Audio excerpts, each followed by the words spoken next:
ನಮಸ್ಕಾರ ಸ್ನೇಹಿತರೆ, welcome to VPIS academy YouTube channel. ನಾನು ವೆಂಕಟೇಶ್ ಪಾಟೀಲ್ ಅಂತ. ಸೊ ದಯವಿಟ್ಟು ಈ ಒಂದು ಚಾನಲನ್ನ ಸಬ್ಸ್ಕ್ರೈಬ್ ಮಾಡಿ, ಹಾಗೆ ನಿಮ್ಮ ಫ್ರೆಂಡ್ಸ್ಗೆ ಶೇರ್ ಮಾಡಿ. ಈ ಒಂದು VPIS ಅಕಾಡೆಮಿ ಯೂಟ್ಯೂಬ್ ಚಾನಲ್ ನಿಮಗೆ ಎಲ್ಲ ತರಹದ ಕ್ಲಾಸ್ಗಳನ್ನ ಕೂಡ ಫ್ರೀಯಾಗಿ ಸಿಗ್ತಾ ಹೋಗುತ್ತೆ. So please support the my channel ಅಂತ. ಓಕೆ, ಸೊ ಹಾಗಾಗಿ ನಾವು ಲಾಸ್ಟ್ ಕ್ಲಾಸಲ್ಲಿ ಡಿಸ್ಕಸ್ ಮಾಡ್ತಾ ಇದ್ವಿ ಇಂಡಿಯನ್ ಕಾನ್ಸ್ಟಿಟ್ಯೂಷನ್ ಮತ್ತೆ ಪಾಲಿಟಿ ಅಥವಾ ಭಾರತ ಸಂವಿಧಾನ ರಾಜ್ಯಕ್ಕೆ ಸಂಬಂಧಪಟ್ಟಂತ ಕರೆಂಟ್ ಅಫೇರ್ಸ್ ಕ್ಲಾಸ್ಗಳನ್ನ ಡಿಸ್ಕಸ್ ಮಾಡ್ತಾ ಇದೀವಿ. ಹಾಗಾಗಿ ಇದು ನನ್ನ ಒಂದು ಎರಡನೇ ವಿಡಿಯೋ ಕ್ಲಾಸ್ ಆಗಿದೆ. ಇದು ಕೋಡ್ ಒಂದು ICC ಅಂತ ಕೊಟ್ಟಿದ್ದೀನಿ. ICC ಅಂದ್ರೆ Indian constitution current affairs classes ಎರಡನೇ ಒಂದು ಕ್ಲಾಸ್ ಅಂತ. ಸೊ ಹಾಗಾಗಿ ನಾನು ಇಲ್ಲಿ ಮೇಜರ್ ಆಗಿ ಮಾಡುವಂತ ಕ್ಲಾಸ್ಗಳು ಯಾರೆಲ್ಲ UPSC ಎಕ್ಸಾಮ್ಸ್ ಆಗಿರ್ಬೋದು, KPSC, PDO, PSI ಉಳಿದಂತ ಎಲ್ಲ ಎಕ್ಸಾಮ್ಗಳಿಗೆ ಕೂಡ ಒಂದು ಹೆಲ್ಪ್ ಆಗುವಂತ ಕ್ಲಾಸ್ ಆಗಿರುತ್ತೆ. ಓಕೆನಾ? ಸೊ ಹಾಗಾಗಿ let's start the class. So ನಾವು ಇವುಗಳನ್ನ MCQ ಮುಖಾಂತರ ಡಿಸ್ಕಸ್ ಮಾಡ್ತಾ ಹೋಗೋಣ. ನೋಡಿ, ಫಸ್ಟ್ ಕ್ವಶನ್ ಬಂದು, ಭಾರತದಲ್ಲಿ ಎಷ್ಟು ಬಾರಿ ರಾಷ್ಟ್ರೀಯ ತುರ್ತು ಪರಿಸ್ಥಿತಿಯನ್ನ ಘೋಷಿಸಲಾಗಿದೆ ಅಂತ ಕೇಳಿದ್ದಾರೆ. ಸೊ ಆಪ್ಷನ್ ಎ ಅಲ್ಲಿ 5 ಇದೆ, 4 ಇದೆ, 3 ಇದೆ, 2 ಇದೆ. ಹೌದಾ? ಸೊ ಹಾಗಾಗಿ in India how many times the national emergency will be proclaimed ಅಂತ ಕೇಳ್ತಿದ್ದಾರೆ.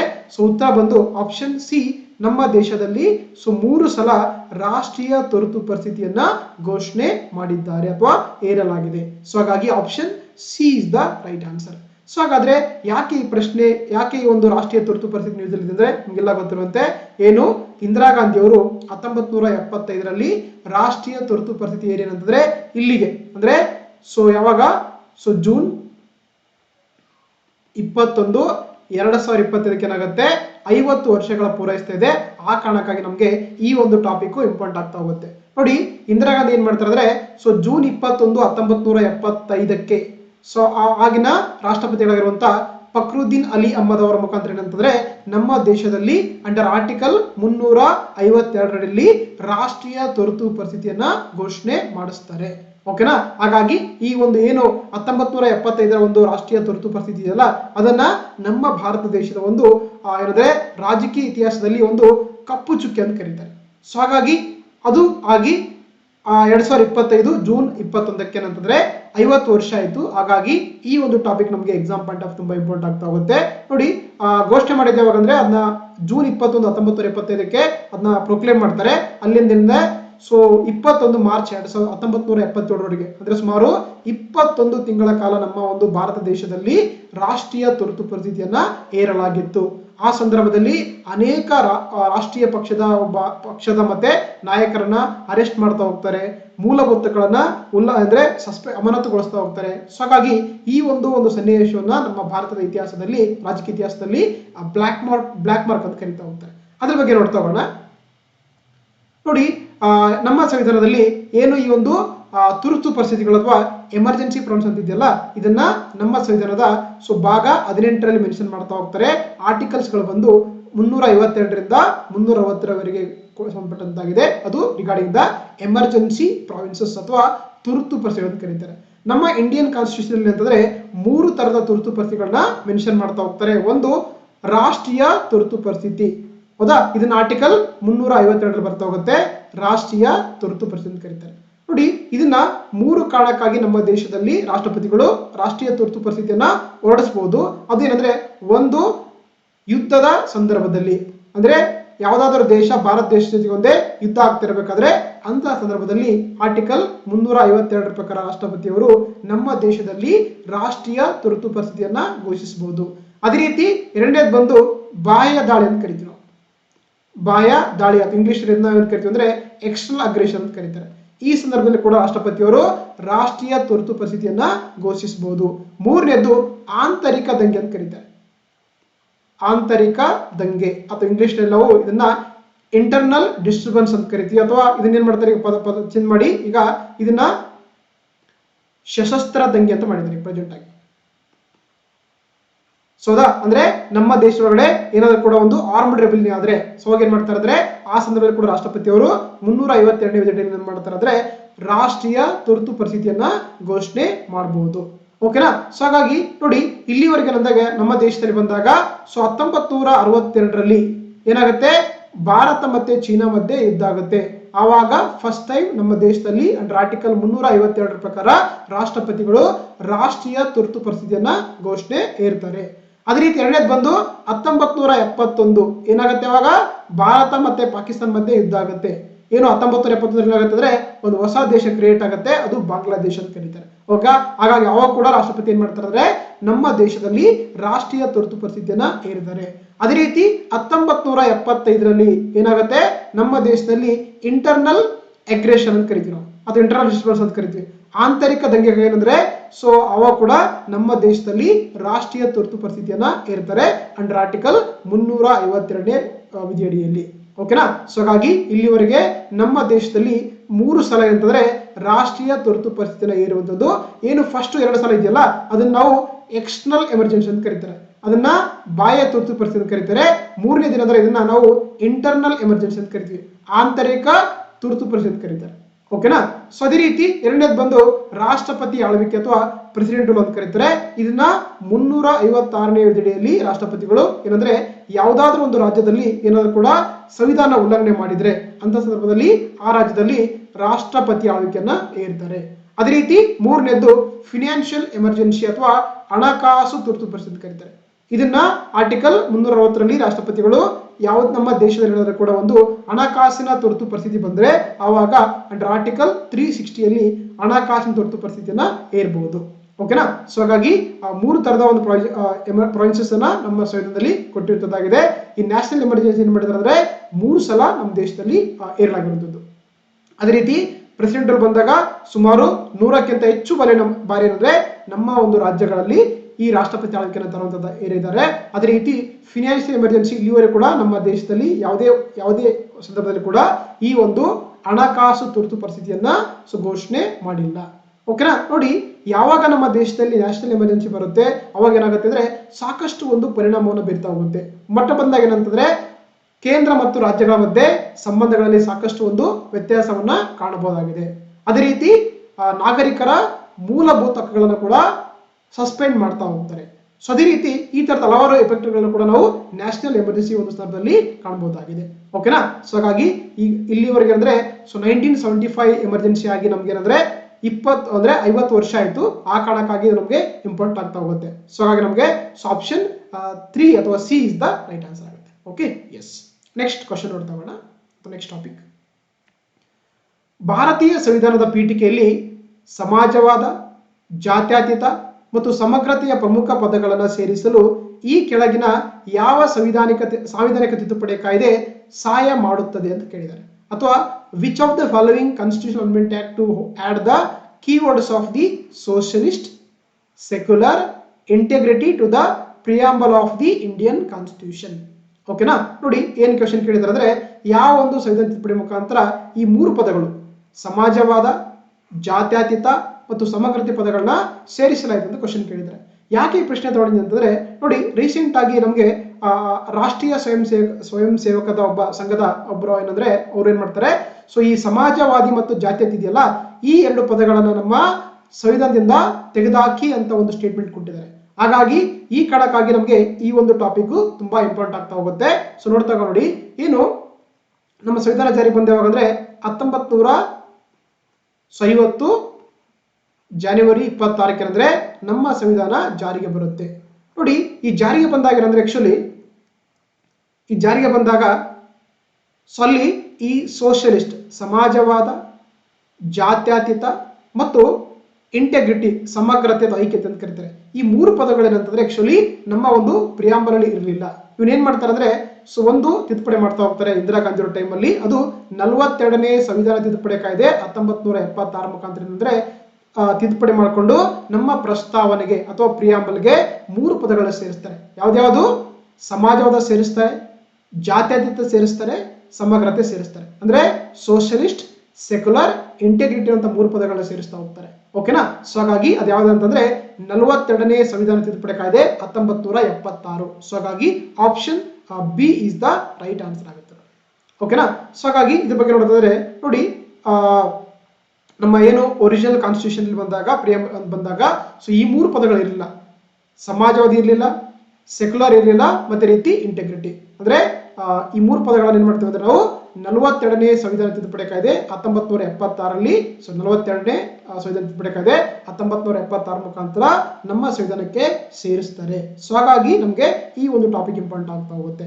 ಹೌದಾ? ನೋಡಿ, ಇನ್ನು ಫಸ್ಟ್ ಅಮೆಂಡ್ಮೆಂಟ್ ಇದೆಯಲ್ಲ, ಇದೇನ್ ಹೇಳುತ್ತೆ, ಇದರ ಮುಖಾಂತರ ನಮ್ಮ ಸಂವಿಧಾನಕ್ಕೆ ಹೊಸದಾಗಿ ಒಂದು 9ನೇ ಸ್ಕೆಡ್ಯೂಲ್ ಅನ್ನ ಸೇರಿಸ್ತಾರೆ, 9th ಸ್ಕೆಡ್ಯೂಲ್ ಅಂತ ಕರಿತೀವಿ ನಾವು.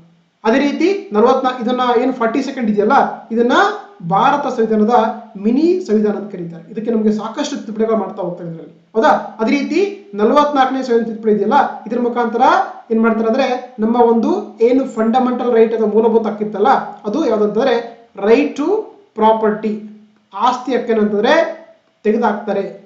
ಸೊ ಈ ಒಂದು 44ನೇ ಸಂವಿಧಾನ ತಿದ್ದುಪಡಿ ಕಾಯ್ದೆ 1978 ಮುಖಾಂತರ ತೆಗೆದಾಕ ಏನ್ ಮಾಡ್ತಾರೆ, ಅದನ್ನ ಜಸ್ಟ್ ಒಂದು ಲೀಗಲ್ ರೈಟ್ ಅಥವಾ ಕಾನ್ಸ್ಟಿಟ್ಯೂಷನ್ ರೈಟ್ ಆಗಿ ಮಾಡ್ತಾರೆ ಅಂಡರ್ ಆರ್ಟಿಕಲ್ 300A ಅಲ್ಲಿ. ಸೊ ಹಾಗಾಗಿ ಪ್ರಸ್ತುತವಾಗಿ ಆಸ್ತಿ ಹಕ್ಕು ಇದೆಯಲ್ಲ, ಇದೊಂದು ಮೂಲಭೂತ ಹಕ್ಕು ಅಲ್ಲ. ಅದೇ ರೀತಿ 52ನೇ ಸಂವಿಧಾನ ತಿದ್ದುಪಡಿ ಕಾಯ್ದೆ 1985 ಇದೆಯಲ್ಲ, ಇದರ ಮುಖಾಂತರ ಏನ್ ಮಾಡ್ತಾರೆ, ನಮ್ಮ ಸಂವಿಧಾನಕ್ಕೆ ಒಂದು ಹೊಸ ಸ್ಕೆಡ್ಯೂಲ್ ಅನ್ನು ಸೇರಿಸ್ತಾ ಹೋಗ್ತಾರೆ. ಅದು 10th ಸ್ಕೆಡ್ಯೂಲ್ ಅಂತ ಕರಿತೀವಿ ನಾವು. 10ನೇ ಅನುಸೂಚಿ ಇದೇನತ್ತೆ, ಪಕ್ಷಾಂತರ ನಿಷೇಧ ಕಾಯ್ದೆ ಅಥವಾ ಆಂಟಿ ಡಿಫೆಕ್ಷನ್ ಲಾ ಅಂತ ಕರೀತಾರೆ. ಓಕೆನಾ? ಸೊ ಹಾಗಾಗಿ ನಮಗೆ ಇಲ್ಲಿ ಸರಿಯಾದ ಉತ್ತರ ಬಂದು ಆಪ್ಷನ್ ಬಿ, 42ನೇ ಸಂವಿಧಾನ ತಿದ್ದುಪಡಿ ಕಾಯ್ದೆ 1976 ಮುಖಾಂತರ ನಮ್ಮ ಪ್ರಿಯಾಂಬಲ್ಗೆ ಅಥವಾ ಪ್ರಸ್ತಾವನೆಗೆ ಅಥವಾ ಪೀಠಿಕೆಗೆ 3 ಪದಗಳನ್ನ ಸೇರಿಸ್ತಾ ಹೋಗ್ತಾರೆ. ಸಮಾಜವಾದಿ, ಜಾತ್ಯತೀತ ಮತ್ತು ಸಮಗ್ರತೆ ಅಥವಾ ಐಕ್ಯತೆ ಅಂತ 3 ಪದಗಳನ್ನ ಸೇರಿಸ್ತಾ ಹೋಗ್ತಾರೆ. ಹಾಗಾಗಿ ಈ ಒಂದು ಟಾಪಿಕ್ ರೀಸೆಂಟ್ ಆಗಿ ನ್ಯೂಸ್ ಅಲ್ಲಿದೆ. ಓಕೆನಾ? ಎಸ್. ನೆಕ್ಸ್ಟ್ ನೋಡ್ತಾ ಹೋಗೋಣ. ನೋಡಿ, ಇನ್ನೊಂದು ಕ್ವಶನ್ಸ್ ಕೂಡ ಕೇಳಿದಾರೆ ಸೇಮ್ ಅದೇ ತರನ. ಸಂವಿಧಾನವನ್ನು ಅಳವಡಿಸಿಕೊಳ್ಳುವ ಸಮಯದಲ್ಲಿ ಮೂಲ ಪೀಠಿಕೆಯಲ್ಲಿ ಅಂದ್ರೆ ಒರಿಜಿನಲ್ ಕಾನ್ಸ್ಟಿಟ್ಯೂಷನ್, ಒರಿಜಿನಲ್ ಪ್ರಿಯಾಂಬಲ್ ಅಲ್ಲಿ ಕೆಳಗಿನ ಯಾವ ಪದಗಳು ಇದು ಈ ಕ್ವಶನ್ ಅದು ತುಂಬಾ ಎಕ್ಸಾಮ್ ಅಲ್ಲಿ ಕೇಳಿದ್ದಾರೆ, UPSC ಅಲ್ಲಿ ಕೇಳಿದ್ದಾರೆ, ಬೇರೆ ಎಕ್ಸಾಮ್ ಅಲ್ಲಿ ಕೂಡ ಕೇಳ್ತಾ ಹೋಗ್ತಾರೆ. ಹೌದಾ? Which of the following words does appear in the original preamble at the time of the adaptation of the constitution ಕರೀತಾರೆ. ಅಂದ್ರೆ ಏನು ನಾವು ಜನವರಿ 26, 1950ಕ್ಕೆ ನಮ್ಮ ಪ್ರಿಯಾಂಬಲ್ ಅಲ್ಲಿ ಯಾವ ಪದಗಳಿದ್ದು ಅಂತ ಕ್ವಶನ್ ಕೇಳ್ತಾ ಇದ್ದಾರೆ. ಹೌದಾ? ಸೊ ಹಾಗಾಗಿ ಅವಾಗ ಗಣರಾಜ್ಯ ಇತ್ತು, ಎಸ್. ಸಮಾಜವಾದಿ ಇರ್ಲಿಲ್ಲ. ಇದನ್ನೇನ್ ಮಾಡ್ತಾರೆ, 42ನೇ ಸಂವಿಧಾನ ತಿದ್ದುಪಡಿ ಕಾಯ್ದೆ 1976 ಮುಖಾಂತರ ಸೇರಿಸ್ತಾರೆ. ಹಾಗಾಗಿ 2ನೇ ಆಪ್ಷನ್ ಆಗಲ್ಲ. 3ನೇದು ಸೆಕ್ಯುಲರ್ ಅಥವಾ ಜಾತ್ಯತೀತ ಇದೆಯಲ್ಲ, ಇದು ಕೂಡ ಸೇಮ್, ಇದು ಕೂಡ 42ನೇ ಸಂವಿಧಾನ ತಿದ್ದುಪಡಿ ಕಾಯ್ದೆ 1976 ಮುಖಾಂತರ ಸೇರಿಸ್ತಾರೆ. ಹಾಗಾಗಿ ಇದು ಕೂಡ ಮೂಲ ಪ್ರಸ್ತಾವನೆ ಇರಲಿಲ್ಲ. ಅದೇ ರೀತಿ ಸಾರ್ವಭೌಮ, ಸಾವರಿನಿಟಿ ಇತ್ತು, ಪ್ರಜಾಪ್ರಭುತ್ವ ಇತ್ತು. ಸೊ ಹಾಗಾಗಿ ಏನು ಒಂದು ಒರಿಜಿನಲ್ ಪ್ರಿಯಾಂಬಲ್ ಇದ್ದ ಪದಗಳು ಯಾವ್ದಂತಂದ್ರೆ, ಸೊ ಯಾವ್ದು ನಮಗೆ, ಸೊ ರಿಪಬ್ಲಿಕ್ ಇತ್ತು, ಸಾವರಿಯನ್ ಇತ್ತು, ಡೆಮೊಕ್ರೆಟಿಕ್ ಇತ್ತು. ಸೊ ಹಾಗಾಗಿ 145 ಇಲ್ಲಿದೆ ನೋಡಿ, option C 145 only is the right answer ಆಗುತ್ತೆ. ಸೊ ಹಾಗಾಗಿ option C is the right answer ಆಗ್ತಾ ಹೋಗುತ್ತೆ ರಿಗಾರ್ಡಿಂಗ್ ದ ಪ್ರಿಯಾಂಬಲ್ ಅಂತ. ಓಕೆನಾ? ಎಸ್. ನೆಕ್ಸ್ಟ್ ನೋಡ್ತಾ ಮುಂದಿನ ಪ್ರಶ್ನೆ. ರಾಜ್ಯ ಹೈಕೋರ್ಟ್ನ ಮುಖ್ಯ ನ್ಯಾಯಾಧೀಶರಿಗೆ ಪ್ರಮಾಣ ವಚನ ನೀಡುವವರು ಯಾರು ಅಥವಾ ಯಾರು ನೀಡ್ತಾರೆ ಅಂತ ಕ್ವಶನ್ ಕೇಳ್ತಾರೆ. ಸೊ ಯಾಕೆ ಈ ಪ್ರಶ್ನೆ ಅಂತಂದ್ರೆ ನೋಡಿ, ಇತ್ತೀಚೆಗೆ ಕರ್ನಾಟಕದ ಹೈಕೋರ್ಟ್ಗೆ ಹೊಸದಾಗಿರುವಂತಹ ಮುಖ್ಯ CJ ಅಂತ ಕರಿತೀವಿ ನಾವು, ಚೀಫ್ ಜಸ್ಟಿಸ್ ಆಫ್ ಹೈಕೋರ್ಟ್ ಅನ್ನ ಅಪಾಯಿಂಟ್ ಮಾಡಿದ್ದಾರೆ. ಅದು ಯಾರಂದ್ರೆ ನ್ಯಾಯಾಧೀಶರಾಗಿರುವಂತಹ ವಿಭು ಬಕ್ರು ಅವರನ್ನ. ಯಾಕಂದ್ರೆ ಇವ್ರಿಗಿಂತ ಮುಂಚೆ ಏನು ನಮ್ಮ ಕರ್ನಾಟಕ ಹೈಕೋರ್ಟ್ನ ಮುಖ್ಯ ನ್ಯಾಯಮೂರ್ತಿಗಳಾಗಿರುವಂತಹ NV ಅಂಜಾರಿನ ಅಂದ್ರೆ ಅವ್ರನ್ನ ಸುಪ್ರೀಂ ಕೋರ್ಟ್ನ ಜಡ್ಜ್ ಆಗಿ ಅಪಾಯಿಂಟ್ ಮಾಡಿದ್ರಿಂದ ಸೊ ಆ ಒಂದು ಸ್ಥಾನ ಏನು ಖಾಲಿತ್ತಲ್ಲ, ಅದಕ್ಕೆ ಏನ್ ಮಾಡಿದ್ದಾರೆ, ಸೊ ಇತ್ತೀಚೆಗೆ ಸೊ ಈ ನ್ಯಾಯಾಧೀಶರಾಗಿರುವಂತಹ ವಿಭು ಕಬ್ರು ಅವರನ್ನ ಸೊ ನಮ್ಮ ಕರ್ನಾಟಕ ರಾಜ್ಯದ ಹೈಕೋರ್ಟ್ನ ಮುಖ್ಯ ನ್ಯಾಯಮೂರ್ತಿಯಾಗಿ ನೇಮಕ ಮಾಡಿದ್ದಾರೆ. ಸೊ ಆ ಕಾರಣಕ್ಕಾಗಿ ಈ ಒಂದು ಪ್ರಶ್ನೆ ತಗೊಂಡಿದ್ದೀವಿ. ನೋಡಿ, ಏನು ಪ್ರಶ್ನೆ ನೋಡ್ತಾ ಹೋಗೋಣ. ಯಾರವ್ರಿಗೆ ಓದ್ ಕೊಡ್ತಾರೆ, ಪ್ರವಚನ ಕೊಡ್ತಾರೆ ಅಂತ ಕೇಳ್ತಾರೆ. ಹೌದಾ? ಸೊ ಹಾಗಾಗಿ ಏನು ನಮ್ಮ ಚೀಫ್ ಜಸ್ಟಿಸ್ ಆಫ್ ಹೈಕೋರ್ಟ್ ಇದಲ್ಲ, ಅವ್ರಿಗೆ ಯಾರು ಪ್ರಮಾಣ ವಚನ ಕೊಡ್ತಾರೆ ಅಂದ್ರೆ ನಮ್ಮ ರಾಜ್ಯದ ರಾಜ್ಯಪಾಲರು ಅವರಿಗೆ ಪ್ರಮಾಣ ವಚನವನ್ನ ಬೋಧನೆ ಮಾಡ್ತಾರೆ. ಸೊ ಹಾಗಾಗಿ ರಾಜ್ಯದ ರಾಜ್ಯಪಾಲರು. ಓಕೆ. ಸೊ ಹಾಗಾಗಿ option C is the right answer. Governor of the concern state ಮಾಡ್ತಾರೆ ಅಂದ್ರೆ CJ ಅವರಿಗೆ ಪ್ರಮಾಣ ವಚನವನ್ನ ಬೋಧನೆ ಮಾಡ್ತಾರೆ. ಹಾಗಾಗಿ option C is the right answer. ಅದ್ರ ಬಗ್ಗೆ ನೋಡ್ತಾ ಹೋಗೋಣ. ನೋಡಿ, ಹೈಕೋರ್ಟ್ಸ್ ಅಲ್ವಾ, ಮುಖ್ಯ ನ್ಯಾಯಾಲಯಗಳು ಅಂತ ಕರಿತೀವಿ ನಾವು. ಇದನ್ನ ನಮ್ಮ ಸಂವಿಧಾನದ 6ನೇ ಭಾಗದಲ್ಲಿ ಮೆನ್ಷನ್ ಮಾಡ್ತಾ ಹೋಗ್ತಾರೆ. ಆರ್ಟಿಕಲ್ಸ್ ಬಂದು 214ರಿಂದ 231. ಓಕೆನಾ? ಸೊ ಹಾಗಾಗಿ ನಮ್ಮ ದೇಶದಲ್ಲಿ ಬಂದಾಗ ಒಟ್ಟು 25 ಹೈಕೋರ್ಟ್ಸ್ಗಳಿದೆ, ಗೊತ್ತಿರಬೇಕಾಗುತ್ತೆ. ಸೊ ಅದೇ ರೀತಿ ನೋಡಿ, ಏನು ಹೈಕೋರ್ಟ್ ಇದೆಯಲ್ಲ, ಹೈಕೋರ್ಟ್ ನಲ್ಲಿ ಎಷ್ಟು ಜಡ್ಜ್ ಇರಬೇಕು ಅನ್ನೋದ್ರ ಬಗ್ಗೆ ನಮ್ಮ ಒಂದು ಸಂವಿಧಾನ ಯಾವುದೇ ರೀತಿಯ ಮಾಹಿತಿ ಕೊಡಂಗಿಲ್ಲ. ಹೈಕೋರ್ಟ್ನಲ್ಲಿ ಎಷ್ಟು ಜನ ಜಡ್ಜಸ್ ಇರೋದ್ರ ಬಗ್ಗೆ ಮಾಹಿತಿ ಕೊಡಂಗಿಲ್ಲ. ಅದನ್ನ ಯಾರು ನಿರ್ಧಾರ ಮಾಡ್ತಾರೆ ಅಂದ್ರೆ ನಮ್ಮ ದೇಶದ ರಾಷ್ಟ್ರಪತಿಗಳು ಒಂದು ಹೈಕೋರ್ಟ್ನ ನ್ಯಾಯಾಧೀಶರ ಬಲವನ್ನ ನಿರ್ಧಾರ ಮಾಡ್ತಾರೆ. ಅದೊಂದವರ ಡಿಸ್ಕ್ರಿಷನರಿ ಪವರ್ ಅಥವಾ ವಿವೇಚನಾ ಶಕ್ತಿಯಾಗಿದೆ. ಓಕೆನಾ. ಅದೇ ರೀತಿ ನೋಡಿ, ಸುಪ್ರೀಂ ಕೋರ್ಟ್ ಜಡ್ಜ್ಗಳನ್ನ ಜಾಸ್ತಿ ಮಾಡೋದು ಕಡಿಮೆ ಯಾರು ಮಾಡ್ತಾರೆ ಅಂತಂದ್ರೆ ಅದನ್ನು ಮಾಡೋದು ಡಿಸೈಡ್ ಮಾಡೋದು ನಮ್ಮ ದೇಶದ ಪಾರ್ಲಿಮೆಂಟ್ ಆಫ್ ಇಂಡಿಯಾ ಮಾಡುತ್ತೆ, ಸಂಸತ್ತು ಮಾಡುತ್ತೆ. ಹೌದಾ. ಅದೇ ರೀತಿ ಹೈಕೋರ್ಟ್ನ ಜಡ್ಜ್ಗಳ ಸಂಖ್ಯೆ ಜಾಸ್ತಿ ಮಾಡೋದು ಕಡಿಮೆ ಮಾಡೋದು ಯಾರು ಮಾಡ್ತಾರೆ ಅಂದ್ರೆ ಅದನ್ನ ಡಿಸೈಡ್ ಮಾಡೋದು ನಮ್ಮ ದೇಶದ ರಾಷ್ಟ್ರಪತಿಗಳು. So please make A note difference on this one ಅಂತ. ಓಕೆನಾ. ಅದೇ ರೀತಿ ನೋಡಿ, ಪ್ರತಿ ಹೈಕೋರ್ಟ್ನ ಮುಖ್ಯ ನ್ಯಾಯಾಧೀಶರನ್ನ ಮತ್ತೆ ಏನ್ ಮಾಡ್ತಾರೆ ಅಂದ್ರೆ ನ್ಯಾಯಾಧೀಶರನ್ನ ಸೊ ಯಾರು ನಮ್ಮ ರಾಷ್ಟ್ರಪತಿಗಳು ನಿರ್ಧಾರ ಮಾಡ್ತಾರೆ ಎಷ್ಟಿರ್ಬೇಕಂತೇಳಿ. ಅದೇ ರೀತಿ ಅಂದ್ರೆ ಏನು ವರ್ಕ್ ಲೋಡ್ ಅಂದ್ರೆ ಹೈಕೋರ್ಟ್ಗೆ ಎಷ್ಟು ಕೆಲಸ ಹೊರೆಯುತ್ತೆ ಅದ್ರ ಮೇಲ್ಗಡೆ ಹೈಕೋರ್ಟ್ಗಳನ್ನ ಜಾಸ್ತಿ ಅಪಾಯಿಂಟ್ ಮಾಡುವಂತ ಅಧಿಕಾರ ಇರೋದು ನಮ್ಮ ದೇಶದ ರಾಷ್ಟ್ರಪತಿಗಳಿಗೆ. ರೈಟ್. ನೋಡಿ, ಇನ್ನು ಯಾರು ಅಪಾಯಿಂಟ್ ಮಾಡ್ತಾರೆ ಅಂತಂದ್ರೆ ಸೊ ಒಂದು ರಾಜ್ಯದ ಹೈಕೋರ್ಟ್ನ ಮುಖ್ಯ ನ್ಯಾಯಮೂರ್ತಿಗಳನ್ನ ಮತ್ತು ಇತರ ನ್ಯಾಯಮೂರ್ತಿಗಳನ್ನ ನೇಮಕ ಮಾಡುವಂಥದ್ದು ರಾಷ್ಟ್ರಪತಿಗಳು ಮಾಡ್ತಾರೆ. ಅಂಡರ್ ಆರ್ಟಿಕಲ್ 217ನೇ ಆರ್ಟಿಕಲ್ ಅಡಿಯಲ್ಲಿ ಯಾರು ಮಾಡ್ತಾರೆ? ನಮ್ಮ ದೇಶದ ಪ್ರೆಸಿಡೆಂಟ್ ಆಫ್ ಇಂಡಿಯಾ ಅವರು ಅಪಾಯಿಂಟ್ ಮಾಡ್ತಾ ಹೋಗ್ತಾರೆ. ಹೌದಾ. ಅದೇ ರೀತಿ ಹೈಕೋರ್ಟ್ನ ಮುಖ್ಯ ನ್ಯಾಯಮೂರ್ತಿ ಬಂದಾಗ ನೋಡಿ ಸ್ವಲ್ಪ ಡಿಫ್ರೆಂಟ್ ಇರ್ತಾ ಹೋಗುತ್ತೆ. ಸೊ ಯಾವುದೇ ಒಂದು ಹೈಕೋರ್ಟ್ನ ಚೀಫ್ ಜಸ್ಟಿಸ್ ಅಪಾಯಿಂಟ್ ಮಾಡಬೇಕಾದ್ರೆ ಅಪಾಯಿಂಟ್ ಮಾಡಿದಾರೆ ಅಂತಂದ್ರೆ ಪ್ರೆಸಿಡೆಂಟ್ ಆಫ್ ಇಂಡಿಯಾ ಮಾಡ್ತಾರೆ. ಅವ್ರನ್ನ ಸೆಲೆಕ್ಟ್ ಮಾಡೋದು ಈ ಕೊಲಿಜಿಯಂ ಮುಖಾಂತರ ಮಾಡ್ತಾರೆ. ಗೊತ್ತಿರ್ಬೇಕಾಗುತ್ತೆ ನಿಮಗೆ, ಕೊಲಿಜಿಯಂ ಅಂತ ಕರೀತಾರೆ. ಓಕೆನಾ. ಸೊ ಕೊಲಿಜಿಯಂ ಅಂತಂದ್ರೆ ಇದೊಂದು ಸೊ ಜಡ್ಜಸ್ ಅನ್ನ ಸುಪ್ರೀಂ ಕೋರ್ಟ್ ಮತ್ತೆ ಹೈಕೋರ್ಟ್ ಜಡ್ಜಸ್ ಅನ್ನ ಅಪಾಯಿಂಟ್ ಮಾಡುವಂತ ಒಂದು ಜುಡಿಷಿಯಲ್ ಬಾಡಿ ಅಂತ ಕರೀತಾರೆ. ಇದರಲ್ಲಿ ಟೋಟಲ್ ಆಗಿ 5 ಜನ ಮೆಂಬರ್ಸ್ ಇರ್ತಾರೆ. ಅಧ್ಯಕ್ಷರು ಬಂದು ಚೀಫ್ ಜಸ್ಟಿಸ್ ಆಫ್ ಇಂಡಿಯಾ ಇರ್ತಾರೆ. ಜೊತೆಗೆ 4 ಜನ senior most judge of the supreme court ಅಂದ್ರೆ ಸುಪ್ರೀಂ ಕೋರ್ಟ್ ನ ಹಿರಿಯ ನ್ಯಾಯಮೂರ್ತಿಗಳು ಇರ್ತಾರೆ 4 ಜನ. ಸೊ ಇದನ್ನ ಕೊಲಿಜಿಯಂ ಸಿಸ್ಟಮ್ ಅಂತ ಕರಿತೀವಿ. ಓಕೆನಾ. ಎಸ್. ಇಲ್ಲಿ ನೋಡಿ, ಒಂದು ರಾಜ್ಯದ ಹೈಕೋರ್ಟ್ ನ ಮುಖ್ಯ ನ್ಯಾಯಮೂರ್ತಿಗಳು ಅಪಾಯಿಂಟ್ ಮಾಡಿದ್ದಾರೆ ಅಂತಂದ್ರೆ ಅದು ರಾಷ್ಟ್ರಪತಿಗಳು. ಅಪಾಯಿಂಟ್ ಮಾಡ್ಬೇಕಾದ್ರೆ ಏನ್ ಮಾಡ್ತಾರೆ ಅವರು? ಆ ಒಂದು ರಾಜ್ಯದ ಅಂದ್ರೆ ಕರ್ನಾಟಕ ರಾಜ್ಯದ ರಾಜ್ಯಪಾಲರನ್ನ ಅವರು ಕನ್ಸಲ್ಟ್ ಮಾಡ್ತಾರೆ.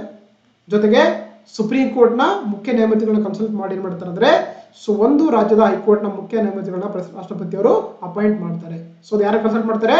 ಆ ರಾಜ್ಯದ ರಾಜ್ಯಪಾಲರನ್ನ ಜೊತೆಗೆ ಸುಪ್ರೀಂ ಕೋರ್ಟ್ ನ ಮುಖ್ಯ ನ್ಯಾಯಮೂರ್ತಿಗಳನ್ನ ಕನ್ಸಲ್ಟ್ ಮಾಡಿಕೊಂಡು ಸೊ ಒಂದು ರಾಜ್ಯದ ಹೈಕೋರ್ಟ್ ನ ಮುಖ್ಯ ನ್ಯಾಯಾಧೀಶರನ್ನ ರಾಷ್ಟ್ರಪತಿಗಳು ಅಪಾಯಿಂಟ್ ಮಾಡ್ತಾರೆ. ಅದೇ ರೀತಿ ಅದರ್ ಜಡ್ಜಸ್ ಅನ್ನ ಬಂದಾಗ ಸೊ ಅದು ಕೂಡ ರಾಷ್ಟ್ರಪತಿಯವರೇ ಮಾಡ್ತಾರೆ. ಕನ್ಸಲ್ಟ್ ಯಾರಿಗೆ ಮಾಡ್ತಾರೆ? ಆ ರಾಜ್ಯದ ರಾಜ್ಯಪಾಲರನ್ನು ಮಾಡ್ತಾರೆ, ಕನ್ಸಲ್ಟ್ ಮಾಡ್ತಾರೆ. ಜೊತೆಗೆ ನಮ್ಮ ಸುಪ್ರೀಂ ಕೋರ್ಟ್ ಆಫ್ ಇಂಡಿಯಾದ ಮುಖ್ಯ ನ್ಯಾಯಮೂರ್ತಿಗಳನ್ನು ಕನ್ಸಲ್ಟ್ ಮಾಡ್ತಾರೆ. ಜೊತೆಗೆ ಸಂಬಂಧಪಟ್ಟಂತ ರಾಜ್ಯದ ಮುಖ್ಯ ನ್ಯಾಯಮೂರ್ತಿಗಳಿಂದ ಏನಂದ್ರೆ ಸಮಾಲೋಚನೆ ಮಾಡಿ ಏನ್ ಮಾಡ್ತಾರೆ ಅಂದ್ರೆ ಸೊ ಆ ಒಂದು ಹೈಕೋರ್ಟ್ ನ ಇತರೆ ನ್ಯಾಯಾಧೀಶರನ್ನ ರಾಷ್ಟ್ರಪತಿಗಳು ನೇಮಕ ಮಾಡ್ತಾರೆ. ಈಗ ಫಾರ್ ಎಕ್ಸಾಂಪಲ್ ಅಂದ್ರೆ ನೋಡಿ, ಯಾವುದೋ ಒಂದು ಹೈಕೋರ್ಟ್ ಇದೆ, ಅದು ಎರಡು ಕಡೆ ಕೆಲಸ ಮಾಡ್ತಿದೆ, 2 ಸ್ಟೇಟ್. ಈಗ ಫಾರ್ ಎಕ್ಸಾಂಪಲ್ ಅಂದ್ರೆ ನೋಡಿ ಯಾವ್ದು ತಗೊಂಡು ಬಂದವು, ಈಗ ಕಲ್ಕತ್ತಾ ಹೈಕೋರ್ಟ್ ಅಂತ ಇದೆ ನೋಡಿ. ಹೌದಾ. ಕಲ್ಕತ್ತಾ ಹೈಕೋರ್ಟ್ ವೆಸ್ಟ್ ಬೆಂಗಾಲ್ ಕೂಡ ಕೆಲಸ ಮಾಡುತ್ತೆ, ಅದೇ ರೀತಿ ಅಂಡಮಾನ್ ನಿಕೋಬಾರ್ ಕೂಡ ಕೆಲಸ ಮಾಡುತ್ತೆ. ಸೊ ಅವಾಗ ಏನ್ ಮಾಡ್ತಾರೆ ಅಂದ್ರೆ ರಾಷ್ಟ್ರಪತಿಗಳು ಈ ರಾಜ್ಯದ ರಾಜ್ಯಪಾಲರನ್ನು ಕೂಡ ಕನ್ಸಲ್ಟ್ ಮಾಡ್ತಾರೆ. ಅದೇ ರೀತಿ ಅಂಡಮಾನ್ ನಿಕೋಬಾರ್ನ ಗವರ್ನರ್ ಕೂಡ ಕನ್ಸಲ್ಟ್ ಮಾಡ್ಕೊಂಡು ಏನ್ ಮಾಡ್ತಾರೆ ಅಂದ್ರೆ ಸೊ ಆ ಒಂದು ಹೈಕೋರ್ಟ್ಗೆ ನ್ಯಾಯಮೂರ್ತಿಗಳನ್ನ ನೇಮಕ ಮಾಡ್ತಾರೆ. ಓಕೆನಾ. ಇನ್ನು ಅವ್ರ ಅಧಿಕಾರಾವಧಿ ಬಂದು ಎಷ್ಟಿರುತ್ತೆ ನೋಡಿ, 62 ವರ್ಷಗಳ ಒಂದು ಅಧಿಕಾರಾವಧಿ ಇರುತ್ತೆ ನೋಡಿ. 62 ಇಯರ್ಸ್ ವರೆಗೂ ಕೂಡ ಇರ್ಬೋದು ಒಬ್ಬ ವ್ಯಕ್ತಿ ಹೈಕೋರ್ಟ್ನ ಜಡ್ಜ್ ಆಗಿ ಕೆಲಸವನ್ನ ಮಾಡಬಹುದು. 62 ಇಯರ್ಸ್ ಅಂತ ಕರಿತೀವಿ. ಓಕೆ. ಅದೇ ರೀತಿ ಹಾಗಾದ್ರೆ ಹೈಕೋರ್ಟ್ ಜಡ್ಜ್ ಆಗಬೇಕಾದ್ರೆ ಏನೆಲ್ಲ ಅರ್ಹತೆಗಳಿರಬೇಕು, ಕ್ವಾಲಿಫಿಕೇಶನ್ ಇರಬೇಕಂತ ನೋಡ್ತಾ ಹೋಗೋಣ. ಸೊ ಯಾವುದೇ ಒಬ್ಬ ವ್ಯಕ್ತಿ ಏನಾಗಿರ್ಬೇಕು, ಹೈಕೋರ್ಟ್ ಜಡ್ಜ್ ಆಗಬೇಕಾದ್ರೆ ಆತ ಕಡ್ಡಾಯವಾಗಿ ಭಾರತದ ಪ್ರಜೆಯಾಗಿರ್ಬೇಕು. ಜೊತೆಗೆ ಆತ 10 ವರ್ಷಗಳ ಕಾಲ ಒಂದು ಜುಡಿಷಿಯಲ್ ಆಫೀಸ್ ಅಲ್ಲಿ ಕೆಲಸ ಮಾಡಿರ್ಬೇಕು, ಅಥವಾ 10 ವರ್ಷಗಳ ಕಾಲ ಹೈಕೋರ್ಟ್ನ ಅಥವಾ ಅದರ್ ಕೋರ್ಟ್ಸ್ಗಳ ಏನಂತಂದ್ರೆ ವಕೀಲರಾಗಿ ಕೆಲಸ ಮಾಡಿರ್ಬೇಕು. ಇದು qualification for the appointment of the becoming A judge of the high court ಅಂತ ಕರೀತಾರೆ. ಜೊತೆಗೆ ಏನೇ ಒಂದು ಅವ್ರಿಗೆ ಯಾವ್ದು ರೀತಿ ಒಂದು ಕನಿಷ್ಠ ಏಜ್ ಅನ್ನೋದು ಇಲ್ಲಿಲ್ಲ. ಓಕೆನಾ. ಗೊತ್ತಿರ್ಬೇಕಾಗುತ್ತೆ. ಜೊತೆಗೆ ಅವ್ರಿಗೆ ಯಾರು ಪ್ರಮಾಣ ವಚನ ಬೋಧನೆ ಮಾಡ್ತಾರೆ ಅಂದ್ರೆ ಗೊತ್ತಿರ್ಬೇಕಾಗತ್ತೆ. ಆ ರಾಜ್ಯದ ರಾಜ್ಯಪಾಲರು ಏನ್ ಮಾಡ್ತಾರೆ ಅಂದ್ರೆ so chief justice of the high court ಮತ್ತೆ ಅದರ್ ಜಡ್ಜಸ್ಗಳಿಗೆ ಅವರು ಪ್ರಮಾಣ ವಚನವನ್ನ ಬೋಧನೆ ಮಾಡುವಂಥದ್ದು ರಾಜ್ಯಪಾಲರಾಗಿರ್ತಾರೆ. ಅಂದ್ರೆ ನೇಮಕ ಮಾಡುವಂತವರು ರಾಷ್ಟ್ರಪತಿಗಳು, ಅವರಿಗೆ ಪ್ರಮಾಣ ವಚನ ಬೋಧನೆ ಮಾಡುವಂತವರು ಆ ರಾಜ್ಯದ ರಾಜ್ಯಪಾಲರಾಗಿರ್ತಾರೆ. ಜೊತೆಗೆ ಪ್ರಸ್ತುತವಾಗಿ ನಮ್ಮ ಸುಪ್ರೀಂ ಕೋರ್ಟ್ ನ ಯಾರ CJ ಇದ್ದಾರೆ ಗೊತ್ತಿರಬೇಕಾಗತ್ತೆ, ಅದು so BR Gavai. Okay. BR Gavai ಏನಂತಾರೆ ಪ್ರಸ್ತುತವಾಗಿ ನಮ್ಮ ಸುಪ್ರೀಂ ಕೋರ್ಟ್ ನ 52ನೇ ಚೀಫ್ ಜಸ್ಟಿಸ್ ಆಫ್ ಇಂಡಿಯಾ ಆಗಿ ಪ್ರಸ್ತುತವಾಗಿ ಕೆಲಸವನ್ನ ಮಾಡ್ತಾ ಇದ್ದಾರೆ. ಓಕೆ, ಸೊ ಹಾಗಾಗಿ ಇಲ್ಲಿ ನಮಗೆ ಸರಿಯಾದ ಉತ್ತರ ಬಂದು option C is the right answer. Next question ನೋಡ್ತಾ ಹೋಗೋಣ. ನೆಕ್ಸ್ಟ್ ಟಾಪಿಕ್, ಭಾರತದ ರಾಷ್ಟ್ರಪತಿಗಳು ರಾಜ್ಯಸಭಾ ಸದಸ್ಯರನ್ನ ನಾಮನಿರ್ದೇಶನ ಮಾಡಲು ಭಾರತದ ಅಥವಾ ಭಾರತೀಯ ಸಂವಿಧಾನದಲ್ಲಿ ಈ ಕೆಳಗಿನ ಯಾವ ಕ್ಷೇತ್ರವನ್ನ ಉಲ್ಲೇಖಿಸಲಾಗಿಲ್ಲ ಅಂತ ಕೇಳ್ತಾರೆ. Which of the following field not mentioned in the Indian constitution for nominating the members of the Rajya Sabha by the president of India ಅಂತ ಕೇಳ್ತಾರೆ. ಓಕೆನಾ, ಸೊ ಯಾಕೆ ಈ ಟಾಪಿಕ್ ತಗೊಂಡಿದೆ ಅಂತ ನೋಡಿ, ಇತ್ತೀಚೆಗೆ ರಾಷ್ಟ್ರಪತಿಯವರು 4 ಜನರನ್ನ ಯಾರ್ಯಾರನ್ನ ಭಾರತದ ವಿದೇಶಿ ಏನಂದ್ರೆ ನಿವೃತ್ತ ವಿದೇಶಿ ಕಾರ್ಯದರ್ಶಿ ಆಗಿರುವಂತ ಹರ್ಷವರ್ಧನ್ ಸಿಂಗ್ರಿಲ್ ಅವರನ್ನ, ಅದೇ ರೀತಿ ಸ್ಪೆಷಲ್ ಪಬ್ಲಿಕ್ ಪ್ರಾಸಿಕ್ಯೂಟರ್ ಆಗಿರುವಂತ ಉಜ್ವಲ್ ನಿಕಮ್ ಅವರನ್ನ, ಅದೇ ರೀತಿ ಸಿ ಸದಾನಂದನ್ ಅವರನ್ನ, ಜೊತೆಗೆ ಹಿಸ್ಟಾರಿಯನ್ ಆಗಿರುವಂತ ಮೀನಾಕ್ಷಿ ಜೈನ್ ಅವರನ್ನ 4 ಜನರನ್ನು ಮಾಡಿದರೆ ರಾಷ್ಟ್ರಪತಿಗಳು ರಾಜ್ಯಸಭೆಗೆ ನಾಮಿನೇಷನ್ ಅಥವಾ ನಾಮನಿರ್ದೇಶನ ಮಾಡಿದ್ದಾರೆ. ಆ ಕಾರಣಕ್ಕಾಗಿ ನಮಗೆ ಇದು ಇಂಪಾರ್ಟೆಂಟ್ ಆಗ್ತಾ ಹೋಗುತ್ತೆ. ಹೌದಾ, ಸೊ ಹಾಗಾಗಿ ನೋಡಿ ಏನ್ ಮಾಡ್ತಾರೆ ಅಂದ್ರೆ ರಾಷ್ಟ್ರಪತಿಗಳು ರಾಜ್ಯಸಭೆಗೆ 12 ಜನರನ್ನ ನಾಮನಿರ್ದೇಶನ ಮಾಡ್ತಾರೆ. ಅದು 4 ಕ್ಷೇತ್ರಗಳಿಂದ. ಯಾವ ಕ್ಷೇತ್ರದಿಂದ? ಒಂದು ಕಲೆ, ಎರಡನೇದ್ದು ಸಾಹಿತ್ಯ ಲಿಟ್ರೇಚರ್ ಆರ್ಟ್ಸ್ ಲಿಟ್ರೇಚರ್, ಮೂರನೇದ್ದು ಸಮಾಜ ಸೇವೆ, ನಾಲ್ಕನೇದ್ದು ವಿಜ್ಞಾನ. ಇಲ್ಲಿ ಕೊಟ್ಟಿದ್ದಾರೆ ನೋಡಿ, ಕಲೆ ಇದೆ, ಸಾಹಿತ್ಯ ಇದೆ, ಸಮಾಜ ಸೇವೆ ಇದೆ. ಆದ್ರೆ ಆಡಳಿತ ಅಂತ ಯಾವುದೇ ರೀತಿಯ ಪ್ರತ್ಯೇಕ ಕ್ಷೇತ್ರವನ್ನ ನಮ್ಮ ಸಂವಿಧಾನದಲ್ಲಿ ಮೆನ್ಷನ್ ಮಾಡಿಲ್ಲ. ಆಡಳಿತ ಇದೆಯಲ್ಲ, it is also part of the social service. ಇದು ಕೂಡ ಏನಂದ್ರೆ ಸಮಾಜ ಸೇವೆಯಲ್ಲಿ ಬರ್ತಾ ಹೋಗುತ್ತೆ. ಸೊ ಹಾಗಾಗಿ ಆಡಳಿತ ಅಥವಾ ಅಡ್ಮಿನಿಸ್ಟ್ರೇಷನ್ ಅಂತ ಒಂದು ಫೀಲ್ಡ್ ಅನ್ನ ಸಪರೇಟ್ ಆಗಿ ಇಂಡಿಯನ್ ಕಾನ್ಸ್ಟಿಟ್ಯೂಷನ್ ಅಲ್ಲಿ ಮೆನ್ಷನ್ ಮಾಡಿಲ್ಲ regarding the nomination of the members of the Rajya Sabha. So ಹಾಗಾಗಿ option D is the right answer ಆಗುತ್ತೆ. ಓಕೆ, ನೋಡ್ತಾ ಹೋಗೋದ್ರ ಬಗ್ಗೆ ನೋಡಿ, ನಮ್ಮ ರಾಜ್ಯಸಭಾ ಏನು ನಮ್ಮ ಭಾರತದ ಒಂದು ರಾಜಕೀಯ ವ್ಯವಸ್ಥೆ ಇದೆಯಲ್ಲ, ನಾವೇನ್ ಮಾಡಿದ್ವಿ, ಸಂಸದೀಯ ಪದ್ಧತಿಯ ಸರ್ಕಾರವನ್ನು ಅಳವಡಿಸಿಕೊಂಡಿರುತ್ತದೆ. ಹೌದಾ, ಈ ಸಂಸತ್ತು ಅಥವಾ ಪಾರ್ಲಿಮೆಂಟ್ ಅಂತ ಇದೆಯಲ್ಲ, ಇಲ್ಲಿ ಸಾಮಾನ್ಯವಾಗಿ ಇಲ್ಲಿ 3 ಅಂಗಗಳು ಬರ್ತಾ ಹೋಗುತ್ತೆ. ಒಂದು ರಾಷ್ಟ್ರಪತಿ, ಎರಡನೇದ್ದು ಲೋಕಸಭಾ, ಮೂರನೇದ್ದು ರಾಜ್ಯಸಭಾ ಬರುತ್ತೆ. ಓಕೆನಾ, ಸೊ ಹಾಗಾಗಿ ಅದರಲ್ಲಿ ವೆರಿ ಇಂಪಾರ್ಟೆಂಟ್ ಒಂದು ಹೌಸ್ ಅಂತಂದ್ರೆ ಅದನ್ನ ನಾವು ರಾಜ್ಯಸಭಾ ಅಂತ ಕರಿತೀವಿ. ಇದರ ಕಾಂಪೋಸಿಷನ್ ನೋಡಿದ್ರೆ ಆರ್ಟಿಕಲ್ 18 ಬರ್ತಾ ಹೋಗುತ್ತೆ. ಓಕೆನಾ, ಹಾಗಾಗಿ ರಾಜ್ಯಸಭೆ ಇದೆಯಲ್ಲ, ಇದನ್ನ ಮೇಲ್ಮನೆ ಅಂತ ಕೂಡ ಕರೀತಾರೆ. ಇದನ್ನ ಮೇಲ್ಮನೆ ಅಂತ ಕರೀತಾರೆ. ಇದನ್ನ ಹಿರಿಯರ ಸದನ ಅಂತ ಕರೀತಾರೆ. ಗೊತ್ತಿರಬೇಕಾಗುತ್ತೆ. These are the different names of the Rajya Sabha ಅಂತ ಕರೀತಾರೆ. ಓಕೆ, ಸೊ ಆರ್ಟಿಕಲ್ 18 ಹೇಳ್ತದೆ ನೋಡಿ, ಕಾಂಪೋಸಿಷನ್ ಆಫ್ ದಿ ರಾಜ್ಯಸಭಾ ಅಥವಾ ರಾಜ್ಯಸಭೆಯ ಸಂವಿಧಾನಗಳಿಗೆ ಕೊಡುತ್ತೆ. ನೋಡಿ, ರಾಜ್ಯಸಭೆಯಲ್ಲಿ ಬಂದಾಗ ಒಟ್ಟು ಬಲ ಎಷ್ಟಿರುತ್ತದೆ, ಗರಿಷ್ಠ ಬಲ ಎಷ್ಟಿರುತ್ತದೆ, 250 ಜನ ಬರ್ತಿರ್ತಾರೆ. ಗರಿಷ್ಠ ಎಷ್ಟಿರ್ತಾರೆ, 250 ಇರ್ತಾ ಹೋಗುತ್ತೆ. ಪ್ರಸ್ತುತ ಎಷ್ಟಿದ್ದಾರೆ ಅಂದ್ರೆ ಪ್ರೆಸೆಂಟ್ ಆಗಿ 245 ಜನ ಇದ್ದಾರೆ. ಈ 240 ಏನಿದಾರಲ್ಲ, ಇದ್ರಲ್ಲಿ ಏನ್ ಮಾಡ್ತಾರೆ ಅಂದ್ರೆ 229 ಜನ ಅಂದ್ರೆ ರಾಜ್ಯದಿಂದ ಚುನಾಯಿತರಾಗಿ ಬಂದಿರ್ತಾರೆ. ಜೊತೆಗೆ 4 ಮೆಂಬರ್ಸ್ ಏನ್ ಮಾಡ್ತಾರೆ ಅಂದ್ರೆ ಕೇಂದ್ರಾಡಳಿತ ಪ್ರದೇಶದಿಂದ, ಅದು ವಿಶೇಷವಾಗಿ 3 UTs ಆಗಿರುವಂತ ಡೆಲ್ಲಿ, ಪುದುಚೇರಿ ಮತ್ತು ಜಮ್ಮು ಅಂಡ್ ಕಾಶ್ಮೀರ್, ಈ 3ರಿಂದ ಮಾಡ್ತಾರೆ ಅಂದ್ರೆ 4 ಜನ ಮಾಡ್ತಾರೆ ರಾಜ್ಯಸಭೆಗೆ ಮೆಂಬರ್ಸ್ ಆಗಿ ಎಲೆಕ್ಟ್ ಆಗ್ತಾ ಹೋಗ್ತಾರೆ. ಓಕೆನಾ, ಅದೇ ರೀತಿ 12 ಜನ ಏನ್ ಮಾಡ್ತಾರೆ ರಾಷ್ಟ್ರಪತಿಗಳು ನಾಮನಿರ್ದೇಶನ ಮಾಡ್ತಾರೆ. ಅದು ಆರ್ಟ್ಸ್ ಕಲಾ ಕ್ಷೇತ್ರದಿಂದ, ಅಂದ್ರೆ ಯಾರೆಲ್ಲ ಕಲೆಯಲ್ಲಿ ಪರಿಣಿತರ ಹೊಂದಿರ್ತಾರೆ. ಅದೇ ರೀತಿ ಲಿಟ್ರೇಚರ್ ಸಾಹಿತ್ಯ ಕ್ಷೇತ್ರದಿಂದ, ಮೂರನೇದು ಸೋಷಿಯಲ್ ಸರ್ವಿಸ್ ಅಥವಾ ಸಮಾಜ ಸೇವಾ ಕ್ಷೇತ್ರದಿಂದ, ನಾಲ್ಕನೇದು ಸೈನ್ಸ್ ಅಥವಾ ವಿಜ್ಞಾನ ಕ್ಷೇತ್ರದಿಂದ. ಓಕೆ, ಈಗ ಫಾರ್ ಎಕ್ಸಾಂಪಲ್ ಬಂದಾಗ ನೋಡಿ, ಸುಧಾಮೂರ್ತಿ ಆಗಿರ್ಬೋದು, ವೀರೇಂದ್ರ ಹೆಗಡೆ ಅವರು ಆಗಿರ್ಬೋದು, ಇವರು ಕೂಡ ಅಂತಂದ್ರೆ ರಾಜ್ಯಸಭೆಗೆ ಈ ಸಮಾಜ ಸೇವೆ ಏನಂತಂದ್ರೆ ಅವರು ಕೂಡ ರಾಜ್ಯಸಭೆಗೆ ನಾಮನಿರ್ದೇಶನ ಆಗಿದ್ದಾರೆ. ಓಕೆನಾ, ಸೊ ಹಾಗಾಗಿ ಇವರು ಎಲೆಕ್ಷನ್ ಇಲ್ಲಾರದೆ ನೇರವಾಗಿ ಅವರನ್ನ ರಾಷ್ಟ್ರಪತಿಗಳು ನಾಮನಿರ್ದೇಶನ ಮಾಡ್ತಾರೆ. ಗೊತ್ತಿರಲಿ, ಇನ್ನು ರಾಜ್ಯಸಭಾ ಸದಸ್ಯರಾಗಬೇಕಾದ್ರೆ ನೋಡಿ, ಅವರ ಒಂದು ಅರ್ಹತೆಗಳು ಬಂದಾಗ ಅದನ್ನ ನಮ್ಮ ಸಂವಿಧಾನದ ಆರ್ಟಿಕಲ್ 84 ಕೊಡ್ತಾ ಹೋಗ್ತಾರೆ. ಯಾವುದೇ ಒಬ್ಬ ವ್ಯಕ್ತಿ ರಾಜ್ಯಸಭಾ ಸದಸ್ಯರಾಗಬೇಕಾದ್ರೆ ಆತ ಕಡ್ಡಾಯವಾಗಿ ಭಾರತದ ಪ್ರಜೆಯಾಗಿರ್ಬೇಕು. ಎರಡನೇದ್ದು 30 ವರ್ಷಗಳನ್ನ ಪೂರೈಸಿರ್ಬೇಕಾಗ್ತದೆ. ಜೊತೆಗೆ ಅವರ ಅಧಿಕಾರಾವಧಿ ಬಂದೆಷ್ಟು ಅಂತಂದ್ರೆ 6 ವರ್ಷ ಇರುತ್ತೆ. ಗೊತ್ತಿರ್ಬೇಕಾಗುತ್ತೆ. ಅಧಿಕಾರಾವಧಿ ಎಷ್ಟಿರುತ್ತೆ, 10 ವರ್ಷ ಇರುತ್ತೆ ಅಂದ್ರೆ 6 years ಇರುತ್ತೆ.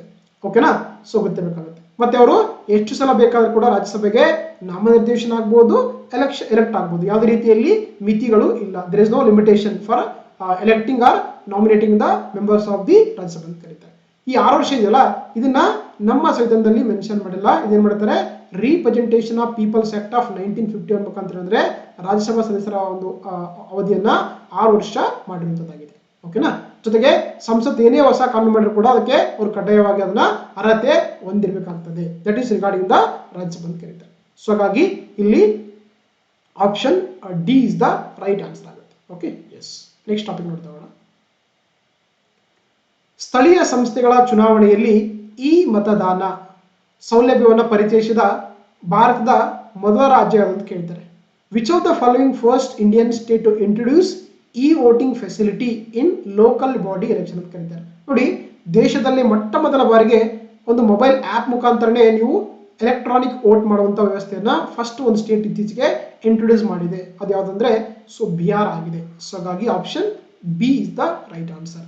ಅದು ಎಲ್ಲಿ ಅಂತಂದ್ರೆ ಲೋಕಲ್ ಬಾಡಿ ಅಥವಾ ಸ್ಥಳೀಯ ಸರ್ಕಾರದ ಚುನಾವಣೆಗಳಲ್ಲಿ ಗೊತ್ತಿರಬೇಕಾಗುತ್ತೆ. ಸೊ ಹಾಗಾಗಿ option B is the right answer. ನೋಡಿ, ರೀಸೆಂಟ್ ಆಗಿ ಏನ್ ಮಾಡಿದ್ದಾರೆ, ಆಕ್ಚುಲಿ ಬಿಹಾರ್ ಇದೆಯಲ್ಲ, ಇದು ನಮ್ಮ ದೇಶದಲ್ಲಿ ಮೊಟ್ಟ ಮೊದಲ ರಾಜ್ಯ ಅಂತಂದ್ರೆ ಲೋಕಲ್ ಅಂದ್ರೆ ಸ್ಥಳೀಯ ಸರ್ಕಾರಗಳಾಗಿರುವಂತ ಮುನ್ಸಿಪಾಲಿಟಿಗಳಲ್ಲಿ, ಪಂಚಾಯತ್ಗಳು ಏನ್ ಮಾಡ್ತಾರೆ ಅಂದ್ರೆ ಎಲೆಕ್ಟ್ರಾನಿಕ್ ವೋಟಿಂಗ್ ಸಿಸ್ಟಮ್ ಅನ್ನ ಅಳವಡಿಸಿದೆ. ಅದು ವಿಶೇಷವಾಗಿ ಗರ್ಭಿಣಿ ಮಹಿಳೆಯರಿಗೆ, ಅಂಗವಿಕಲರಿಗೆ ಮತ್ತೆ ಹಿರಿಯ ನಾಗರಿಕರಿಗೆ ಮನೆಯಲ್ಲೇ ಕೂತ್ಕೊಂಡೆ ಅವರು ಮೊಬೈಲ್ ಆ್ಯಪ್ ಮುಖಾಂತರ, ಆ್ಯಪ್ ಯಾವ್ದಾದ್ರು ನೋಡಿ, ಅದು ಆ್ಯಪ್ ಬಂದು SEC-BHR ಆ್ಯಪ್ ಅಂತ ಕರೀತಾರೆ. SEC ಅಂದ್ರೆ ಸ್ಟೇಟ್ ಎಲೆಕ್ಷನ್ ಕಮಿಷನ್ ಬಿಹಾರ್ ಅನ್ನೋ SEC-BHR ಅಂತ ಮಾಡಿ ಆ್ಯಪ್ ಮಾಡಿದ್ರೆ ಇದ್ರ ಮುಖಾಂತರ ಅವರು ಮೊಬೈಲ್ ಅಲ್ಲೇ ತಮ್ಮ ಮತದಾನವನ್ನ ಮನೆಯಲ್ಲಿ ಕೂತ್ಕೊಂಡು ಮಾಡಬಹುದು. ಅದು ವಿಶೇಷವಾಗಿ ಪ್ರೆಗ್ನೆಂಟ್ ವುಮೆನ್ಗೆ, ಡಿಸೇಬಲ್ ಪರ್ಸನ್ಗೆ ಮತ್ತೆ ಸೀನಿಯರ್ ಸಿಟಿಜನ್ಸ್ಗೆ. ಓಕೆನಾ. ಸೊ ಹಾಗಾಗಿ ಮತ್ತೆ ಫಸ್ಟ್ ಯಾರು ಮಾಡಿದ್ರೆ ಅಂತ ಗೊತ್ತಿರಬೇಕಾಗುತ್ತೆ. ನೋಡಿ, ಬಂದು ಮಿಸ್ ಬೀಬಾ ಕುಮಾರಿ ಅಂತ ಇಲ್ಲಿ ಕಾಣಿಸ್ತಾ ಇಲ್ಲ, ಅವರು ಬೀಬಾ ಕುಮಾರಿ, ಮೊದಲಲ್ಲಿ ವಿಭಾ ಕುಮಾರಿ ಅಂತ ಕೊಟ್ಟಿದ್ದಾರೆ. ಹೌದಾ. ಇವ್ರೇನಂದ್ರೆ ಫಸ್ಟ್ ಏನಂದ್ರೆ ಈ ವೋಟ್ ಮಾಡಿರುವಂತ ಒಬ್ಬ ಮಹಿಳೆಯಾಗಿದ್ದಾರೆ. ಅದು ಬಿಹಾರ್ ಲೋಕಲ್ ಎಲೆಕ್ಷನ್ಸ್ ಅಲ್ಲಿ. ಸೊ ಹಾಗಾಗಿ ಗೊತ್ತಿರಬೇಕಾಗುತ್ತೆ. ರೈಟ್. ಜೊತೆಗೆ ಇನ್ನು ನೋಡಿ, ನಮ್ಗೆ ನಮ್ಮ ದೇಶದಲ್ಲಿ ಬಂದಾಗ ಚುನಾವಣೆಗಳು ಡಿಫ್ರೆಂಟ್ ರೀತಿಯಲ್ಲಿ ನಡೀತಾ ಹೋಗ್ತವೆ ಅಲ್ವಾ. ಸೊ ಒಂದು ನಮ್ಮ ದೇಶದಲ್ಲಿ ಬಂದಾಗ ಭಾರತ ಚುನಾವಣೆ ಆಯೋಗ ಅಂತಿದೆ. ಇದು ಒಂದು ಕಾನ್ಸ್ಟಿಟ್ಯೂಷನ್ ಬಾಡಿ ಆಗಿದೆ ಅಂಡರ್ ಆರ್ಟಿಕಲ್ 324ರಲ್ಲಿ. ಇದೇನ್ ಮಾಡುತ್ತೆ, ನಮ್ಮ ದೇಶದಲ್ಲಿ ಲೋಕಸಭೆ ಎಲೆಕ್ಷನ್ ಮಾಡುತ್ತೆ, ರಾಜ್ಯಸಭೆ ಎಲೆಕ್ಷನ್ ಮಾಡುತ್ತೆ, ಲೆಜಿಸ್ಲೇಟಿವ್ ಅಸೆಂಬ್ಲಿ ಎಲೆಕ್ಷನ್ ಮಾಡುತ್ತೆ, ಲೆಜಿಸ್ಲೇಟಿವ್ ಕೌನ್ಸಿಲ್ಸ್ ಎಲೆಕ್ಷನ್ ಮಾಡುತ್ತೆ, president of India election conduct ಮಾಡುತ್ತೆ, ಅದೇ ರೀತಿ ವೈಸ್ ಪ್ರೆಸಿಡೆಂಟ್ ಎಲೆಕ್ಷನ್ ಕಂಡಕ್ಟ್ ಮಾಡುತ್ತೆ. ಹೀಗೆ ನಮ್ಮ ದೇಶದ ರಾಷ್ಟ್ರ ಮಟ್ಟದ ಮತ್ತು ರಾಜ್ಯ ಮಟ್ಟದ ಎಲೆಕ್ಷನ್ ಕಂಡಕ್ಟ್ ಮಾಡೋದು ನಮ್ಮ ಭಾರತೀಯ ಚುನಾವಣೆ ಆಯೋಗವಾಗಿದೆ. ಇದೊಂದು ಕಾನ್ಸ್ಟಿಟ್ಯೂಷನ್ ಬಾಡಿ ಆಗಿದೆ. ಇದಕ್ಕೆ ಒಬ್ರು ಚೀಫ್ ಎಲೆಕ್ಷನ್ ಕಮಿಷನರ್ಸ್ ಇರ್ತಾರೆ, ಜೊತೆಗೆ ಇಬ್ರು ಎಲೆಕ್ಷನ್ ಕಮಿಷನರ್ ಪ್ರೆಸೆಂಟ್ ಆಗಿ ಕೆಲಸ ಮಾಡ್ತಾ ಇದ್ದಾರೆ. ಪ್ರಸ್ತುತವಾಗಿ ಶ್ರೀ ಜ್ಞಾನೇಶ್ ಕುಮಾರ್ ಇದಲ್ಲ, ಇವರು ಭಾರತ ಚುನಾವಣಾ ಆಯೋಗದ ಮುಖ್ಯ ಆಯುಕ್ತರಾಗಿ ಕೆಲಸ ಮಾಡ್ತಾ ಇದ್ದಾರೆ. ಇವರು ಟರ್ಮ್ ಬಂದಿಷ್ಟಿರುತ್ತಂದ್ರೆ 6 ವರ್ಷ ಇಲ್ಲ ಅಥವಾ 65 ವರ್ಷಗಳ ವಯಸ್ಸು, ಯಾವ್ದು ಬೇಕಾಗುತ್ತೆ ಅದ್ರ ಪ್ರಕಾರ ಅವರು ಕಾರ್ಯವನ್ನ ನಿರ್ವಹಿಸ್ತಾರೆ. ಅದೇ ರೀತಿ ಈ ಲೋಕಲ್ ಸೆಲ್ಫ್ ಗವರ್ಮೆಂಟ್ ಅಂತ ಕರಿತೀವಿ ನಾವು. ಹೌದಾ. ಒಂದು ಪಂಚಾಯತ್ ರಾಜ್ ಇನ್ಸ್ಟಿಟ್ಯೂಷನ್ಸ್, ಪಂಚಾಯತ್ ರಾಜ್ ಸಂಸ್ಥೆಗಳಾಗಿರ್ಬೋದು, ಅದೇ ರೀತಿ ನಗರಸಭೆ ಅಥವಾ ಮುನ್ಸಿಪಾಲಿಟಿಗಳಾಗಿರ್ಬೋದು, ಇದಕ್ಕೆ ಎಲೆಕ್ಷನ್ ಯಾರು ಮಾಡ್ತಾರೆ ಅಂತಂದ್ರೆ ಅದು ರಾಜ್ಯ ಚುನಾವಣೆ ಆಯೋಗ ಮಾಡುತ್ತೆ. ಅಂಡ್ ಆರ್ಟಿಕಲ್ ಇದನ್ನ 243K ಅಡಿಯಲ್ಲಿ ಇದನ್ನ ರಚನೆ ಮಾಡ್ತಾ ಹೋಗ್ತಾರೆ. ಓಕೆನಾ. ಸೊ ಇಲ್ಲಿ ಅಪಾಯಿಂಟ್ ಯಾರು ಮಾಡ್ತಾರೆ ಅಂದ್ರೆ ಅವ್ರಿಗೆ ಅಪಾಯಿಂಟ್ ಮಾಡುತ್ತದೆ ಗವರ್ನರ್ ಆಫ್ ದಿ ಸ್ಟೇಟ್ ಆಗಿರ್ತಾರೆ. ಗೊತ್ತಿರಬೇಕಾಗುತ್ತೆ. ಪ್ರೆಸೆಂಟ್ ಆಗಿ ನಮ್ಮ ರಾಜ್ಯದ ಕರ್ನಾಟಕ ರಾಜ್ಯದ ಚುನಾವಣಾ ಆಯುಕ್ತರು ಬಂದು ಯಾರಿದ್ದಾರೆ ಅಂದ್ರೆ ಮುಖ್ಯ ಆಯುಕ್ತರು ಡಾಕ್ಟರ್ ಬಿ ಬಸವರಾಜ್ ಇದ್ದಾರೆ ನೋಡಿ. ಓಕೆನಾ. ಸೊ ಹಾಗಾಗಿ ಇಲ್ಲಿ option B is the right answer. Next ನೋಡ್ತಾ ಹೋಗೋಣ. ಈ ಕೆಳಗಿನ ಹೇಳಿಕೆಗಳನ್ನ ಪರಿಗಣಿಸಿ ಕೊಟ್ಟಿದ್ದಾರೆ. ಯಾಕೆ ಟಾಪಿಕ್ ಅಂತಂದ್ರೆ ನೋಡಿ, ರೀಸೆಂಟ್ ಆಗಿ ರಾಷ್ಟ್ರಪತಿಯವರು ಶ್ರೀ ಅಸೀಂ ಕುಮಾರ್ ಘೋಷ್ ಅವರನ್ನ ಹರಿಯಾಣದ ರಾಜ್ಯಪಾಲರಾಗಿ ಅಪಾಯಿಂಟ್ ಮಾಡಿದ್ದಾರೆ. ಅದೇ ರೀತಿ ಪಿ ಅಶೋಕ್ ಗಜಪತಿ ರಾಜ್ ಅವರನ್ನ ಗೋವಾದ ರಾಜ್ಯಪಾಲರಾಗಿ ಅಪಾಯಿಂಟ್ ಮಾಡಿದ್ದಾರೆ. ಅದೇ ರೀತಿ ಕವಿಂದರ್ ಗುಪ್ತಾ ಅವರನ್ನ ಲಡಾಖ್ನ ಹೊಸ ಲೆಫ್ಟಿನೆಂಟ್ ಗವರ್ನರ್ ಆಗಿ ರೀಸೆಂಟ್ ಆಗಿ ಅಪಾಯಿಂಟ್ ಮಾಡಿದ್ದಾರೆ. ಆ ಕಾರಣಕ್ಕಾಗಿ ನಮಗೆ ಈ ಒಂದು ರಾಜ್ಯಪಾಲರು ಅಂತ ಟಾಪಿಕ್ ತುಂಬಾ ಇಂಪಾರ್ಟೆಂಟ್ ಆಗ್ತಾ ಹೋಗುತ್ತೆ. ಅದ್ರ ಬಗ್ಗೆ ನೋಡ್ತಾ ಹೋಗೋಣ. ಈ ಕೆಳಗಿನ ಹೇಳಿಕೆಗಳನ್ನ ಪರಿಗಣಿಸಿಕೊಂಡಿದ್ದಾರೆ. ಫಸ್ಟ್ ಸ್ಟೇಟ್ಮೆಂಟು, ರಾಜ್ಯಪಾಲರ ಅಧಿಕಾರಾವಧಿಯಲ್ಲಿ ಅವರ ವಿರುದ್ಧ ಯಾವುದೇ ನ್ಯಾಯಾಲಯದಲ್ಲಿ ಕ್ರಿಮಿನಲ್ ಮೊಕದ್ದಮೆಯನ್ನ ಹೂಡಬಾರದು ಅಥವಾ ಹೂಡುವಂತಿಲ್ಲ ಅಂತ ಕೊಟ್ಟಿದ್ದಾರೆ. ಇಂಗ್ಲಿಷ್ ನೋಡ್ತಾ ಹೋಗೋಣ. No criminal proceeding shall be instituted against the governor of state in any court during the is term of office ಅಂತ ಕೇಳ್ತಾರೆ. First statement. ಎರಡನೇ ನೋಡ್ತಾ ಹೋಗೋಣ. ರಾಜ್ಯಪಾಲರ ವೇತನ ಮತ್ತು ಭತ್ಯೆಗಳನ್ನು ಅವರ ಅಧಿಕಾರಾವಧಿಯಲ್ಲಿ ಕಡಿಮೆ ಮಾಡಬಾರದು. The emoluments and allowances of the governor of the state shall not be diminished during his term of office ಅಂತ ಕೇಳ್ತಾರೆ. ಇದನ್ನ UPSC 2018ರಲ್ಲಿ ಕೇಳಿದಂತ ಒಂದು ಪ್ರಶ್ನೆಯಾಗಿದೆ. ಓಕೆನಾ, ಇದು ಸಂಬಂಧಪಟ್ಟಂತದ್ದು ರಾಜ್ಯಪಾಲರಿಗೆ. ಇಲ್ಲಿ ಕೊಟ್ಟಂತ 2 ಹೇಳಿಕೆ ಸರಿಯಾಗಿದೆ. ಹಾಗಾಗಿ ಆಪ್ಷನ್ ಸಿ 1 ಮತ್ತು 2 ಕೂಡ ಸರಿಯಾದ ಹೇಳಿಕೆ ಆಗಿದೆ. ಹಾಗಾಗಿ option C both 1 and 2 right answer ಆಗುತ್ತೆ. ಇದ್ರ ಬಗ್ಗೆ ನೋಡ್ತಾ ನೋಡಿ. ಸೊ ರಾಜ್ಯಪಾಲರು ವೆರಿ ಇಂಪಾರ್ಟೆಂಟ್ ಪೋಸ್ಟ್ ಆಗುತ್ತೆ ನೋಡಿ, ಹೌದಾ. ಏನು ರಾಜ್ಯಪಾಲರು ಇದಾರಲ್ಲ, ಅವರು ನಮ್ಮ ಒಂದು ರಾಜ್ಯದ ಕಾನ್ಸ್ಟಿಟ್ಯೂಷನ್ ಹೆಡ್ ಆಗಿರ್ತಾರೆ. ಅವರು ಒಂದು ರಾಜ್ಯದ ಸಂವಿಧಾನದ ಮುಖ್ಯಸ್ಥರಾಗಿ ಕಾರ್ಯವನ್ನ ನಿರ್ವಹಿಸ್ತಾ ಮಾಡ್ತಾರೆ. ಇದನ್ನ ರಾಜ್ಯಪಾಲರ ಬಗ್ಗೆ ಸಂಬಂಧಪಟ್ಟಂತೆ ನಮ್ಮ ಸಂವಿಧಾನದಲ್ಲಿ 6ನೇ ಭಾಗದಲ್ಲಿ ಮೆನ್ಷನ್ ಮಾಡಿದ್ದಾರೆ.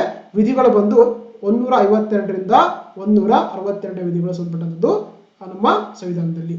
ಗೊತ್ತಿರಲಿ ನೋಡಿ, ಏನು ನಮ್ಮ ಒರಿಜಿನಲ್ ಕಾನ್ಸ್ಟಿಟ್ಯೂಷನ್ ಇತ್ತಲ್ಲ, ಅವಾಗ ಏನಾಯ್ತಂದ್ರೆ ಒಂದು ರಾಜ್ಯಕ್ಕೆ ಒಬ್ಬ ಗವರ್ನರ್ ಅಂತ ಫಿಕ್ಸ್ ಮಾಡಿದ್ರು ಒರಿಜಿನಲ್ ಕಾನ್ಸ್ಟಿಟ್ಯೂಷನ್.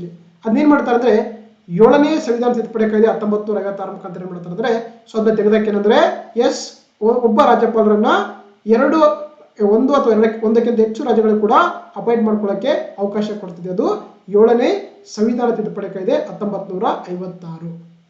ಓಕೆ, ಇನ್ನು ರಾಜ್ಯಪಾಲರು ಇದಾರಲ್ಲ, ಅವರ ನೇಮಕ ಮಾಡಿದಾರೆ ಅಂತಂದ್ರೆ ರಾಷ್ಟ್ರಪತಿಗಳಾಗಿರ್ತಾರೆ. ಅಂಡರ್ ಆರ್ಟಿಕಲ್ 155ನೇ ವಿಧಿಯಡಿಯಲ್ಲಿ ರಾಷ್ಟ್ರಪತಿಗಳು ಅವರನ್ನ ನೇಮಕ ಮಾಡ್ತಾರೆ. ಅವ್ರು ಯಾವುದೇ ರೀತಿಯ ಎಲೆಕ್ಷನ್ ಮುಖಾಂತರ ವಿನ್ ಆಗಲ್ಲ, ಅವರು ಅಪಾಯಿಂಟೆಡ್ ಪರ್ಸನ್ ಆಗಿರ್ತಾರೆ, ಗೊತ್ತಿರ್ಬೇಕಾಗುತ್ತೆ. ಜೊತೆಗೆ ಅವ್ರಿಗೆ ಯಾರು ಪ್ರಮಾಣವಚನ ಕೊಡ್ತಾರೆ ಅಂತಂದ್ರೆ, ಸೊ ಅದು ಆ ಒಂದು ರಾಜ್ಯ ಹೈಕೋರ್ಟ್ನ ಮುಖ್ಯ ನ್ಯಾಯಮೂರ್ತಿಗಳು ಅಂಡರ್ ಆರ್ಟಿಕಲ್ 159 ಏನ್ ಮಾಡ್ತಾರೆ ಅಂದ್ರೆ, ಸೊ ರಾಜ್ಯಪಾಲರಿಗೆ ಆ ಒಂದು ರಾಜ್ಯದ ಹೈಕೋರ್ಟ್ನ ಮುಖ್ಯ ನ್ಯಾಯಮೂರ್ತಿಗಳು ಅವ್ರಿಗೆ ಪ್ರಮಾಣ ವಚನವನ್ನ ಬೋಧನೆ ಮಾಡ್ತಾರೆ. ಜೊತೆಗೆ ಅವರ ಟರ್ಮ್ ಬಂದು ಅಧಿಕಾರಾವಧಿ ಬಂದು 5 ವರ್ಷ ಇರುತ್ತೆ. ಜೊತೆಗೆ ಅವ್ರು ಏನಾಗಿರ್ತಾರೆ ಅಂದ್ರೆ ಪ್ಲೆಜರ್ ಆಫ್ ದಿ ಪ್ರೆಸಿಡೆಂಟ್, ಅಂದ್ರೆ ಒಂದು ರಾಷ್ಟ್ರಪತಿಯವರ ಪ್ರೆಜರ್ ಮೇಲ್ಗಡೆ ಕೆಲಸ ಮಾಡಬೇಕಾಗುತ್ತೆ. ರಾಷ್ಟ್ರಪತಿಯವರನ್ನ ಯಾವಾಗ ಬೇಕಾದ್ರೂ ಕೂಡ ತೆಗೆದು ಹಾಕಕ್ಕೆ ಅಧಿಕಾರ ಹೊಂದಿರ್ತಾರೆ ರಾಷ್ಟ್ರಪತಿಗಳು. ಜೊತೆಗೆ ಅವರು ಏನ್ ಮಾಡೋದು, ತಮ್ಮ ರಾಜೀನಾಮೆಯನ್ನು ಕೂಡ ರಾಷ್ಟ್ರಪತಿಗಳಿಗೆ ಸಲ್ಲಿಸಬೇಕಾಗ್ತದೆ. ಓಕೆನಾ. ಸೊ ನೋಡಿ, ರಾಜ್ಯಪಾಲರು ಯಾವಾಗ ಒಂದು ಆಫೀಸಲ್ಲಿ ರಾಜ್ಯಪಾಲರ ಕೆಲಸ ಮಾಡ್ತಿರ್ತಾರೆ, ಅವ್ರ ಮೇಲ್ಗಡೆ ಯಾವುದೇ ಕಾರಣ ಕೂಡ ಈ ಕ್ರಿಮಿನಲ್ ಮೊಕದ್ದಮೆಗಳನ್ನ ಅವ್ರ ಮೇಲ್ಗಡೆ ಕೂಡಂಗಿಲ್ಲ. ಸೊ ಹಾಗಾಗಿ ಫಸ್ಟ್ ಸ್ಟೇಟ್ಮೆಂಟು ಸರಿಯಾಗುತ್ತೆ. ಜೊತೆಗೆ ಯಾವಾಗ ಒಬ್ಬ ವ್ಯಕ್ತಿ ರಾಜ್ಯಪಾಲರಾಗಿ ಕೆಲಸ ಮಾಡ್ತಿರ್ತಾರೆ, ಸೊ ಅವ್ರು ಏನಂತಂದ್ರೆ, ಸೊ ಆ ಟೈಮಲ್ಲಿ ಏನಂತಂದ್ರೆ ಆಕ್ಚುಲಿ ಅವರ ಒಂದು ಸ್ಯಾಲರಿಯನ್ನ ಕಡಿಮೆ ಮಾಡುವಂಥದ್ದು ಕೂಡ ಇರಂಗಿಲ್ಲ. ಸೊ ಇಲ್ಲಿ ಕೊಟ್ಟಂತ 2 ಹೇಳಿಕೆ ಸರಿಯಾಗಿದೆ. ಇದು 2018ರ ಒಂದು UPSC ಪ್ರಿಲಿಮ್ಸ್ ಅಲ್ಲಿ ಕೇಳುವಂತ ಒಂದು ಪ್ರಶ್ನೆ ಆಗಿರುವಂತದ್ದಾಗಿದೆ, ಗೊತ್ತಿರಬೇಕಾಗುತ್ತೆ. Okay, S. ಮತ್ತೆ ಅವರು ವಯೋಮಿತಿ ಬಂದು ಅವರು ಭಾರತದ ಇಂಡಿಯನ್ ಸಿಟಿಜನ್ ಆಗಿರಬೇಕು, ಕ್ವಾಲಿಫಿಕೇಶನ್ಸ್. ಎರಡನೇದ್ದು 35 ವರ್ಷಗಳನ್ನ ಪೂರೈಸಿರಬೇಕಾಗುತ್ತೆ. ಇವೆರಡು ಕೂಡ ನಮ್ಮ ಸಂವಿಧಾನದಲ್ಲಿ ಮೆನ್ಷನ್ ಮಾಡಿರುವಂತ ರಾಷ್ಟ್ರಪತಿ ಒಂದು ಕ್ವಾಲಿಫಿಕೇಶನ್ಸ್ ಆಗಿದೆ. ಜೊತೆಗೆ ಅವ್ರೇನಂದ್ರೆ ಔಟ್ ಸೈಡ್ ದ ಸ್ಟೇಟ್ ಆಗಿರಬೇಕು, ವೆರಿ ಇಂಪಾರ್ಟೆಂಟ್. ಅಂದ್ರೆ ಅದೇ ರಾಜ್ಯದ ವ್ಯಕ್ತಿಯನ್ನ ರಾಜ್ಯಪಾಲರಾಗಿ ಮಾಡ್ಕೊಳ್ಳಕ್ಕೆ ಅವಕಾಶ ಇಲ್ಲ. ಇದು ಕಾನ್ಸ್ಟಿಟ್ಯೂಷನ್ ಮೆನ್ಷನ್ ಮಾಡಿಲ್ಲ, ಇದು ಜಸ್ಟ್ ಒಂದು ಕನ್ವೆನ್ಷನ್ ಇದೆ. ಅರ್ಥ ಆಯ್ತಾ? ಅಂದ್ರೆ ಅವರು ಲೋಕಲ್ ಪೊಲಿಟಿಕ್ಸ್ ದೂರಿನ ಕಾರಣಕ್ಕೆ ಏನ್ ಮಾಡ್ತಾರೆ, ಆಕ್ಚುಲಿ ಒಬ್ಬ ಅದೇ ರಾಜ್ಯದ ವ್ಯಕ್ತಿಯನ್ನ ಆ ರಾಜ್ಯದ ರಾಜ್ಯಪಾಲರಾಗಿ ಮಾಡ್ಕೊಳ್ಳಕ್ಕೆ ಅವಕಾಶ ಇಲ್ಲ. ಏನ್ ಮಾಡ್ತಾರೆ, ಹಾಗಾಗಿ ಬೇರೆ ರಾಜ್ಯದ ವ್ಯಕ್ತಿಗಳನ್ನ ಒಂದು ರಾಜ್ಯದ ರಾಜ್ಯಪಾಲರಾಗಿ ಅಪಾಯಿಂಟ್ ಮಾಡ್ತಾ ಹೋಗ್ತಾರೆ. ಓಕೆನಾ. ಸೊ ಹಾಗಾಗಿ ಇಲ್ಲಿ option C is the right answer. Next ನೋಡ್ತಗೋಣ, ಭಾರತೀಯ ಸಂವಿಧಾನದ ಈ ಕೆಳಗಿನ ಯಾವ ವಿಧಿಯು GST ಸರಕು ಮತ್ತು ಸೇವಾ ತೆರಿಗೆ ಮಂಡಳಿಗೆ ಸಂಬಂಧಪಟ್ಟಿದೆ ಅಂತ ಕೇಳ್ತಾರೆ. Which of the following article of the Indian constitution is related to the GST council, goods and service tax council ಅಂತ ಕೇಳ್ತಾರೆ. ಹೌದಾ. ನೋಡಿ, ನಮಗೆ GST ಅಂತ ಎಲ್ಲ ಕೂಡ ಕೇಳಿದ್ದಾರೆ. GST ಅಂದ್ರೆ ಗೂಡ್ಸ್ ಅಂಡ್ ಸರ್ವಿಸಸ್ ಟ್ಯಾಕ್ಸ್ ಅಂತ ಕರಿತೀವಿ. ಇದೊಂದು ಏನಾಗಿದೆ, ಇಂಡೈರೆಕ್ಟ್ ಟ್ಯಾಕ್ಸ್ ಆಗಿದೆ. ಇದೊಂದು ಪರೋಕ್ಷ ತೆರಿಗೆಯಾಗಿದೆ. ಇದು ಪ್ರತ್ಯಕ್ಷ, ಇದು ಡೈರೆಕ್ಟ್ ಟ್ಯಾಕ್ಸ್ ಅಲ್ಲಿ ಒಂದು ಇಂಡೈರೆಕ್ಟ್ ಟ್ಯಾಕ್ಸ್ ಆಗಿದೆ. ಯಾಕಂದ್ರೆ ಇದು ಸರ್ವಿಸ್ ಮೇಲ್ಗಡೆ ಹಾಕುವಂತ ಒಂದು ಟ್ಯಾಕ್ಸ್ ಆಗಿದೆ. ಇದೇನಂತ ಕರಿತೀವಿ ನಾವು, one nation one market one tax ಅಂತ ಇದೊಂದು ಟ್ಯಾಗ್ಲೈನ್ ಇಟ್ಟಿದ್ದಾರೆ GSTಗೆ. ನೋಡಿ, ಇದನ್ನ ಏನ್ ಮಾಡ್ತಾರೆ, 101ನೇ ಸಂವಿಧಾನ ತಿದ್ದುಪಡಿ ಕಾಯ್ದೆ 2016 ಮುಖಾಂತರ ಇದಕ್ಕೆ ಒಂದು ಸಂವಿಧಾನಿಕ ಸ್ಥಾನಮಾನ ಕೊಡ್ತಾ ಹೋಗ್ತಾರೆ. GST ಕೌನ್ಸಿಲ್ಗೆ ಏನ್ ಮಾಡ್ತಾರೆ ಅಂದ್ರೆ, ಇದಕ್ಕಿಂತ ಮುಂಚೆ ಇದೊಂದು ಕಾನ್ಸ್ಟಿಟ್ಯೂಷನ್ ಬಾಡಿ ಆಗಿರಲಿಲ್ಲ. ಏನ್ ಮಾಡ್ತಾರೆ, 101ನೇ ಸಂವಿಧಾನ ತಿದ್ದುಪಡಿ ಕಾಯ್ದೆ 2016 ಮುಖಾಂತರ ಇದಕ್ಕೆ ಒಂದು ಸಂವಿಧಾನ ಸ್ಥಾನಮಾನ ಕೊಡ್ತಾ ಹೋಗ್ತಾರೆ. ಹಾಗಾಗಿ ಅದಕ್ಕೊಂದು ಹೊಸ ಆರ್ಟಿಕಲ್ ಕೂಡ ಆಡ್ ಮಾಡ್ತಾ ಹೋಗ್ತಾರೆ. ಅದು ಆರ್ಟಿಕಲ್ 279A ಕ್ಯಾಪಿಟಲ್ ಎ. ಇದೇನಿರುತ್ತೆ, ಸರಕು ಮತ್ತು ಸೇವಾ ತೆರಿಗೆ ಮಂಡಳಿ ಅಂತ ಕರಿತೀವಿ, ಅಥವಾ goods and service tax council ಅಂತ ಕರೀತಾರೆ. ಸೊ ಹಾಗಾಗಿ ನಮ್ಮ ಇದರಲ್ಲಿ ಬಂದಾಗ ಅಂದ್ರೆ ನೋಡಿ, 4 ತರದ ಒಂದು ಕೌನ್ಸಿಲ್ ಬರ್ತಾ ಹೋಗ್ತವೆ. ಒಂದು ಸೆಂಟ್ರಲ್ GST ಕೌನ್ಸಿಲ್ ಅಂತ ಕರಿತೀವಿ, ಎರಡನೇದ್ದು ಸ್ಟೇಟ್ GST ಕೌನ್ಸಿಲ್ ಅಂತ ಕರಿತೀವಿ, ಮೂರನೇದ್ದು ಯೂನಿಯನ್ ಟೆರಿಟರಿ GST ಕೌನ್ಸಿಲ್ ಅಂತ ಕರೀತಾರೆ, ನಾಲ್ಕನೇದ್ದು ಇಂಟಿಗ್ರೇಟೆಡ್ GST ಕೌನ್ಸಿಲ್ ಅಂತ ಕರೀತಾರೆ. ಓಕೆನಾ. ಸೊ ಹಾಗಾಗಿ ಈ ಸೆಂಟ್ರಲ್ GST ಕೌನ್ಸಿಲ್ ಅಥವಾ ಕೇಂದ್ರ ಸರಕು ಮತ್ತು ಸೇವಾ ತೆರಿಗೆ ಮಂಡಳಿ ಇದೆಯಲ್ಲ, ಇದರ ಅಧ್ಯಕ್ಷರಾಗಿರ್ತಾರೆ ಗೊತ್ತಿರಬೇಕಾಗುತ್ತೆ ನಮ್ಮ ಕೇಂದ್ರದ ಹಣಕಾಸು ಮಂತ್ರಿಗಳು ಪ್ರೆಸೆಂಟ್ ಇರುವಂತ ನಿರ್ಮಲಾ ಸೀತಾರಾಮನ್ ಅವರು. ಅಂದ್ರೆ ಈ ಒಂದು ಸೆಂಟ್ರಲ್ GST ಕೌನ್ಸಿಲ್ ನ ಅಧ್ಯಕ್ಷರಾಗಿ ಕಾರ್ಯವನ್ನ ನಿರ್ವಹಿಸ್ತಾರೆ. ಓಕೆನಾ. ಸೊ ಹಾಗಾಗಿ ನಾವೇನ್ ಮಾಡ್ತೀವಿ, ಯಾಕೆ ಈ ಟಾಪಿಕ್ ನ್ಯೂಸ್ ಅಲ್ಲಿ ಅಂದ್ರೆ ನಾವೇನ್ ಮಾಡ್ತೀವಿ ಅಂದ್ರೆ ಪ್ರತಿ ವರ್ಷ ಜುಲೈ 1 ಇಂಡಿಯನ್ GST ಡೇ ಅಥವಾ ಭಾರತೀಯ ಸರಕು ಮತ್ತು ಸೇವಾ ತೆರಿಗೆ ದಿನವನ್ನಾಗಿ ಆಚರಿಸ್ತೀವಿ ನಾವು. ಹಾಗಾಗಿ ಈ ಒಂದು ಟಾಪಿಕ್ ರೀಸೆಂಟ್ ಆಗಿ ನ್ಯೂಸ್ ಅಲ್ಲಿ ಇದೆ. ಓಕೆನಾ. ಜೊತೆಗೆ ನೋಡಿ, ಇದರ ಟ್ಯಾಕ್ಸ್ ಸ್ಲ್ಯಾಬ್ಸ್ ಗೊತ್ತಿರಬೇಕು ನಿಮಗೆ. ಟ್ಯಾಕ್ಸ್ ಸ್ಲ್ಯಾಬ್ಸ್ ಇದರಲ್ಲಿ ಅಂದ್ರೆ 5 ತರ ಟ್ಯಾಕ್ಸ್ಗಳು ಹಾಕ್ತಾರೆ. 0%, 12%, 18%, 28%, 0%, 8%, 12%, 18%, 28% ಅಂತ ಟ್ಯಾಕ್ಸ್ ಆಗ್ತಾ ಹೋಗ್ತಾರೆ. ಓಕೆನಾ. ಸೊ ಹಾಗಾಗಿ ಗೊತ್ತಿರಬೇಕಾಗುತ್ತೆ. So 5 types of tax slabs ಇರುವಂತದ್ದು ಈ ಒಂದು GST ಕೌನ್ಸಿಲ್ ಅಲ್ಲಿ. ಸೊ ಹಾಗಾಗಿ ನೋಡಿ, ಯಾವ್ದಂತಂದ್ರೆ ಸೊ GST ಕೌನ್ಸಿಲ್ ಸಂಬಂಧಪಟ್ಟ ಆರ್ಟಿಕಲ್ ಅಂದ್ರೆ ಅದು ಆರ್ಟಿಕಲ್ 279 ಕ್ಯಾಪಿಟಲ್ ಎ ಆಗಿದೆ. ಸೊ ಹಾಗಾಗಿ option D is the right answer ಆಗುತ್ತೆ. 110 ಇದೆಯಲ್ಲ, ಆರ್ಟಿಕಲ್ 110 ಇದೇನಿರುತ್ತೆ, ಸೊ ಮನಿ ಬಿಲ್, ಇದು ಹಣಕಾಸು ಮಸೂದೆಗೆ ಸಂಬಂಧಪಟ್ಟಂತ ಒಂದು ಆರ್ಟಿಕಲ್ ಆಗಿದೆ. ಅದೇ ರೀತಿ 112 ಅಂತಂದ್ರೆ 112 ಇರುತ್ತೆ ಯೂನಿಯನ್ ಬಡ್ಜೆಟ್ ಅಥವಾ ಕೇಂದ್ರ ಆಯವ್ಯಯ ಅಂತ ಕರಿತೀವಿ ನಾವು. ಮೂರನೇದು ಆರ್ಟಿಕಲ್ 280 ಅಂತಂದ್ರೆ ಇದು ಫಿನಾನ್ಸ್ ಕಮಿಷನ್ ಅಥವಾ ಹಣಕಾಸು ಆಯೋಗಕ್ಕೆ ಸಂಬಂಧಪಟ್ಟಂತ ಒಂದು ಆರ್ಟಿಕಲ್ ಆಗಿದೆ. ಓಕೆನಾ. ಪ್ರಸ್ತುತವಾಗಿ ನಮ್ಮ ಒಂದು ದೇಶದಲ್ಲಿ ಅಂತಾರೆ ಅದನ್ನ ರೀಸೆಂಟ್ ಆಗಿ 16ನೇ ಹಣಕಾಸು ಆಯೋಗವನ್ನ ರಚನೆ ಮಾಡಿದ್ದಾರೆ. ಇದರ ಅಧ್ಯಕ್ಷರು ಬಂದು ಅರವಿಂದ್ ಪನಗರೆ ಅವರು ಪ್ರಸ್ತುತ ಇದರ ಅಧ್ಯಕ್ಷರಾಗಿದ್ದಾರೆ. ಪ್ರೆಸೆಂಟ್ ಆಗಿ ಈಗ 15ನೇ ಹಣಕಾಸು ಆಯೋಗ ನಮ್ಮ ದೇಶದಲ್ಲಿ ರನ್ ಆಗ್ತಾ ಇದೆ. ಇದರ ಅಧ್ಯಕ್ಷರು ಬಂದು NK ಸಿಂಗ್ ಇದ್ದಾರೆ, ಗೊತ್ತಿರಬೇಕಾಗುತ್ತೆ. ಓಕೆನಾ. ಸೊ ಹಾಗಾಗಿ ಇಲ್ಲಿ ನಮಗೆ ಆರ್ಟಿಕಲ್ 279A ಪ್ರಕಾರ ಈ ಒಂದು GST ಕೌನ್ಸಿಲ್ ರಚನೆ ಮಾಡ್ಕೊಳ್ಳೋಕೆ ನಮಗೆ ಸಂವಿಧಾನ ಅವಕಾಶ ಕೊಡ್ತದೆ. ಸೊ ಹಾಗಾಗಿ ನೋಡ್ತೀವಿ ನಾವು ಪ್ರತಿ ವರ್ಷ ಜುಲೈ 1 GST ಡೇ ಅಂತ ಆಚರಿಸ್ತೀವಿ ನಾವು. ಓಕೆ. ಸೊ ಹಾಗಾಗಿ option D is the right answer. So okay, ಇದಿಷ್ಟು ಆಗಿತ್ತು regarding the current affairs of the Indian constitution polity ಅಂತ. ಸೊ ಹಾಗಾಗಿ ಈ ಒಂದು ಕ್ಲಾಸ್ ನಿಮಗೆ ಇಷ್ಟವಾಗಿದೆ ದಯವಿಟ್ಟು ನನ್ನ ಚಾನಲ್ನ ಸಬ್ಸ್ಕ್ರೈಬ್ ಮಾಡಿ, ನಿಮ್ಮ ಫ್ರೆಂಡ್ಸ್ಗೆ ಶೇರ್ ಮಾಡಿ. ಏನೇ ಡೌಟ್ಸ್ ಇದ್ರೂ ಕೂಡ ಕಾಮೆಂಟ್ ಬಾಕ್ಸ್ ಅಲ್ಲಿ ಕಾಮೆಂಟ್ ಹಾಕಿ. ಓಕೆ, ಮತ್ತೆ ಮುಂದಿನ ಕ್ಲಾಸಲ್ಲಿ ಸಿಗ್ತಾ ಹೋಗೋಣ. Thank you. Please support the my channel. Thank you.